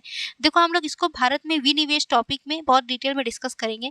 आरजी सर ने इसको बहुत अच्छे से समझाया, तो आप लोग वहाँ पढ़ लेना, ठीक है। ये अपने आप में ही बहुत लंबा टॉपिक है, तो इसको यहाँ पे पूरा ओवरऑल समझाने में थोड़ा सा टाइम और थोड़ा कन्फ्यूजन हो जाएगी आप लोगों को, इसलिए मैं बस डायरेक्ट आंसर बता दे रही हूँ। तो तीसरा गलत है, इसमें प्रबंधन नियंत्रण को ट्रांसफर नहीं किया जाता है। यहाँ तीसरा गलत है, पहला दूसरा सही है, इसलिए केवल 2 स्टेटमेंट सही है। अगला क्वेश्चन है, निम्नलिखित कथनों पर विचार कीजिए। पहला कथन है कि जिन देशों पर बाह्य ऋण का भार अधिक होता है वे सामान्यतः विनिमय दर में उतार चढ़ाव या वैश्विक ब्याज दरों के आघातों के प्रति अधिक संवेदनशील होते हैं। बहुत बेसिक सी बात है, यहाँ पहला स्टेटमेंट सही है। दूसरा कह रहा है कि बाह्य ऋण प्रायः विदेशी मुद्रा में मूल्यवर्गित होता है और देशी मुद्रा के मूल्यह्रास से ऋण चुकौती को लागत बढ़ जाती है। तो दूसरा स्टेटमेंट भी सही है कि भाई बाह्य ऋण प्रायः विदेशी मुद्रा में, हम लोग जब बाहरी ऋण लेते हैं तो उन्हीं की मुद्रा में ऋण लेते हैं, ठीक है, विदेशी मुद्रा में ही हम ऋण प्राप्त करते हैं। तो ऐसे में क्या होता है कि हमारी देशी मुद्रा का जो मूल्यह्रास है, ये मूल्यह्रास से ऋण चुकौती बढ़ जाती है। हम अपने विदेशी मुद्रा में ऋण देते हैं, अगर हमारा हमारा जो घरेलू मुद्रा है इसकी वैल्यू अगर कम हो जाती है तो ऐसी स्थिति में हमारे लिए ऋण की लागत जो है बढ़ जाती है। ओके, तो करेक्ट आंसर आपका दूसरा भी आपका स्टेटमेंट सही है। तीसरा कह रहा है कि बाह्य ऋण पर अत्यधिक निर्भरता किसी देश की क्रेडिट रेटिंग को कम कर सकती है, जिससे भविष्य में उधार लेना महंगा पड़ सकता है। तो ये भी बहुत बेसिक सी बात है। भाई आप उधार ले रहे हो तो आपकी इमेज खराब होगी, आपकी इमेज डाउन होगी, तो ऐसे में आपको दूसरा कोई उधार नहीं देगा, वो डरेगा कि भैया इतने लोग का उधार ले रखा हुआ है, मेरा क्या उधार चुकता करेगा ये, ठीक है। तो तीनों ही स्टेटमेंट सही है, तो दूसरा और तीसरा दोनों सही है, दोनों कथन एक की सही व्याख्या करता है। चलिए अगला क्वेश्चन, ये भी बहुत इंपॉर्टेंट है। स्थिर विनिमय दर प्रणाली के संदर्भ में अवमूल्यन के संदर्भ में निम्नलिखित कथनों पर विचार कीजिए। अवमूल्यन का क्या मतलब है? घरेलू मुद्रा के मूल्य में कमी करना। जैसे रुपया है तो रुपया के मूल्य में कमी आ जाती है, इसी को अवमूल्यन कहा जाता है। जैसे कि अपने लोग क्या है, मान लो कि $1 में हम 75 रुपया पे कर रहे थे, अब हम $1 में क्या कर रहे हैं, 80 रुपया दे रहे हैं। मान लो 80 रुपया दे रहे हैं, तो ये क्या है, पहले $1 में हम कम रुपया दे रहे थे, 75 रुपया में ही हम $1 पा रहे थे। अब हमको $1 पाने के लिए 80 रुपया यानी 5 रुपये एक्स्ट्रा देना पड़ रहा है। तो इसको हम क्या कहेंगे, इसका मतलब यही है कि हमारा ये क्या है, मुद्रा का अवमूल्यन हुआ है, हमारे घरेलू मुद्रा का अवमूल्यन हुआ है। तो पहला स्टेटमेंट कह रहा है कि अवमूल्यन से किसी देश के निर्यात विदेशी खरीदारों के लिए तुलनात्मक रूप से किफायती हो जाता है। देखो अवमूल्यन से क्या होगा कि हमें $1 में अब ज़्यादा पैसा पे करना है, तो ऐसी स्थिति में क्या होगा कि भैया हम अगर किसी विदेश से कोई सामान मंगा रहे हैं तो पहले हम $1 में 75 रुपया देते थे, अब हमको $1 में 80 रुपया देना पड़ रहा है, यानी अब हम अवमूल्यन की वजह से अब हमको ज़्यादा पैसा पे करना पड़ रहा है, हमारा लॉस हो रहा है। तो ऐसी स्थिति में क्या होगा कि हम विदेश से सामान कम मंगाएंगे, ठीक है, विदेश से खरीदारी कम करेंगे, तो इससे क्या होगा कि हमारा आयात जो है ये कम होगा, ठीक है, हमारा आयात प्रभावित होगा। लेकिन विदेश में जो लोग हैं वो भारत से जो सामान मंगा रहे होंगे उनके लिए तो सस्ता पड़ेगा ना भैया, वो $1 में उनको 75 रुपया मिल रहा था, अब उनको $1 में 80 रुपया मिल रहा है, क्योंकि भाई भारत में जो चीज़ें खरीदेंगे वो रुपया में ही खरीदेंगे, तो वो अपनी विदेशी मुद्रा को यानी डॉलर को रुपया में जब कन्वर्ट कराएंगे तो पहले उनको एक $1 में 75 रुपया मिल रहा था, अब उनको $1 में 80 रुपया यानी 5 रुपये एक्स्ट्रा मिल रहा है। तो ऐसी स्थिति में जो विदेश के जो खरीदार होंगे वो भारत से अधिक चीज़ें मंगाएंगे, यानी कि हमारा जो निर्यात होगा वो बढ़ेगा। ओके, क्यों बढ़ेगा, क्योंकि भाई विदेशों को $1 में अब ज़्यादा पैसा मिल रहा है, 75 रुपये की जगह 80 रुपया मिल रहा है। तो ऐसी स्थिति में विदेशों को जब वो विदेशी मुद्रा भारतीय मुद्रा में कन्वर्ट कराते हैं तो उनको भारतीय मुद्रा ज़्यादा प्राप्त होता है। भारतीय मुद्रा ज़्यादा प्राप्त हो रहा है तो वो भारतीय वस्तुओं को और ज़्यादा खरीदेंगे और ज़्यादा मंगाएंगे। तो ऐसी स्थिति में क्या होगा कि हमारे लिए निर्यात बढ़ जाएगा, लेकिन हमारा आयात जो है ये महंगा हो जाएगा, क्योंकि हम जब विदेश से वस्तुएं मंगाएंगे तो हमको महंगा पड़ेगा। समझ आई बात, हमारा निर्यात बढ़ता है, आयात कम होता है। तो पहला स्टेटमेंट सही है। दूसरा कह रहा है कि अवमूल्यन से घरेलू उपभोक्ताओं के लिए आयात लागत बढ़ जाती है, तो दोनों स्टेटमेंट सही है, करेक्ट आंसर ऑप्शन सी हो जाएगा। दोस्तों आप लोगों को समझ में आ रहा है या नहीं आ रहा है, बताना कमेंट में जरूर बताना कि आपको समझ में आ रहा है या नहीं आ रहा है। चलो ये लास्ट क्वेश्चन है, निम्नलिखित कथनों पर विचार कीजिए। पहला कथन कह रहा है कि multi party interim appeal arbitration arrangement को कार्यशील WTO अपील निकाय के अभाव में WTO सदस्यों के लिए एक वैकल्पिक अपील तंत्र उपलब्ध कराने हेतु बनाया गया था। पहले स्टेटमेंट सही। देखो जब दो देशों के बीच कोई मामला हो जाती है, कुछ मामला गड़बड़ हो जाता है या अनबन हो जाती है, तो WTO क्या करता था, निर्णय देता था। तो इसके निर्णय को चुनौती देने के लिए एक ऐसा ट्रिब्यूटरी होनी चाहिए जहाँ पे ये अपील कर सकें, ठीक है, जहाँ पर ये अपील कर सकें। तो ऐसी स्थिति में इस अपील करने के लिए एक वैकल्पिक अपील तंत्र उपलब्ध कराया गया जिसका नाम है multi party interim appeal arbitration arrangement, ठीक है। तो यहाँ पहला स्टेटमेंट सही है, क्योंकि WTO के पास कोई ऐसा अपीलीय निकाय नहीं है, तो इसी के अभाव में इसी के विकल्प के तौर पे इसकी स्थापना की गई, ठीक है। इसको लाया गया कि WTO के अपील को चुनौती दी जा सके। दूसरा कह रहा है कि MPIA WTO के डिस्प्यूट सेटलमेंट अंडरस्टैंडिंग के अनुच्छेद 25 के अंतर्गत संचालित होता है। इसमें WTO के अपील समीक्षा के नियम समाहित हैं। तो दूसरा स्टेटमेंट भी आपका सही है कि भाई जो WTO का डिस्प्यूट सेटलमेंट अंडरस्टैंडिंग के अनुच्छेद 25 है, इसके अंतर्गत MPIA संचालित होता है और WTO की जो अपीली समीक्षा के नियम है इसमें समाहित है, इस अनुच्छेद 25 में। नेक्स्ट कह रहा है कि MPIA, तीसरा कथन कह रहा है कि MPIA भागीदारी सभी WTO सदस्यों के लिए स्वतः होती है। इसके लिए किसी विवाद विशिष्ट अधिसूचना की आवश्यकता नहीं होती, तो ये गलत है। सभी सदस्यों के लिए स्वतः, हमने बोला है कि अक्सर स्टेटमेंट में जब भी स्वतः शब्द दे दे, हिंदी मीडियम वालों के लिए जब भी स्वतः शब्द दे दे तो अक्सर वो स्टेटमेंट गलत होता है। ओके, 99.9% चांस होता है कि वो स्टेटमेंट गलत है, ठीक है। कुछ एक्सेप्शंस होते हैं, तो एक्सेप्शंस आ जाए तो मुझे गालियां मत देना, ठीक है। थोड़ा आप लोग जब तक आप सिलेबस अच्छे से नहीं पढ़ेंगे, प्रैक्टिस नहीं करेंगे, तो ये जो ट्रिक है वो आप अप्लाई नहीं कर पाएंगे। आप ये सोचो कि आप ट्रिक के बेसिस पे सिर्फ एग्जाम जाए, प्रीलिम्स दे आए, तो ये धोखे में मत रहना। ट्रिक तभी अप्लाई होता है जब आपने कई बार प्रैक्टिस कर रखा है, उसको अप्लाई कर रखा है, ओके। तो ये स्वतः नहीं होता है, सभी सदस्य इसमें स्वतः शामिल नहीं होते हैं। शामिल होने के लिए इसमें अधिसूचना जारी करना पड़ता है। और ध्यान रखने की भारत और USA जो है इसमें शामिल नहीं है, इस पे ऐड नहीं हुआ है। तो यहाँ पे तीसरा कथन गलत है। तीसरा गलत होने की वजह से दूसरा और तीसरा कथन में से केवल एक सही है, जो कि केवल दूसरा सही था, तीसरा गलत है। ये कथन एक की सही व्याख्या करता है। तो करेक्ट आंसर आपका ऑप्शन सी होगा। दोस्तों, वीडियो अच्छी लगी हो तो लाइक शेयर एंड सब्सक्राइब जरूर करना। बताना है कि क्या हम अगले सेशन में भी इसी तरीके से समझाएं या डायरेक्ट आंसर बता दें, कमेंट में जरूर बताना। Bye bye.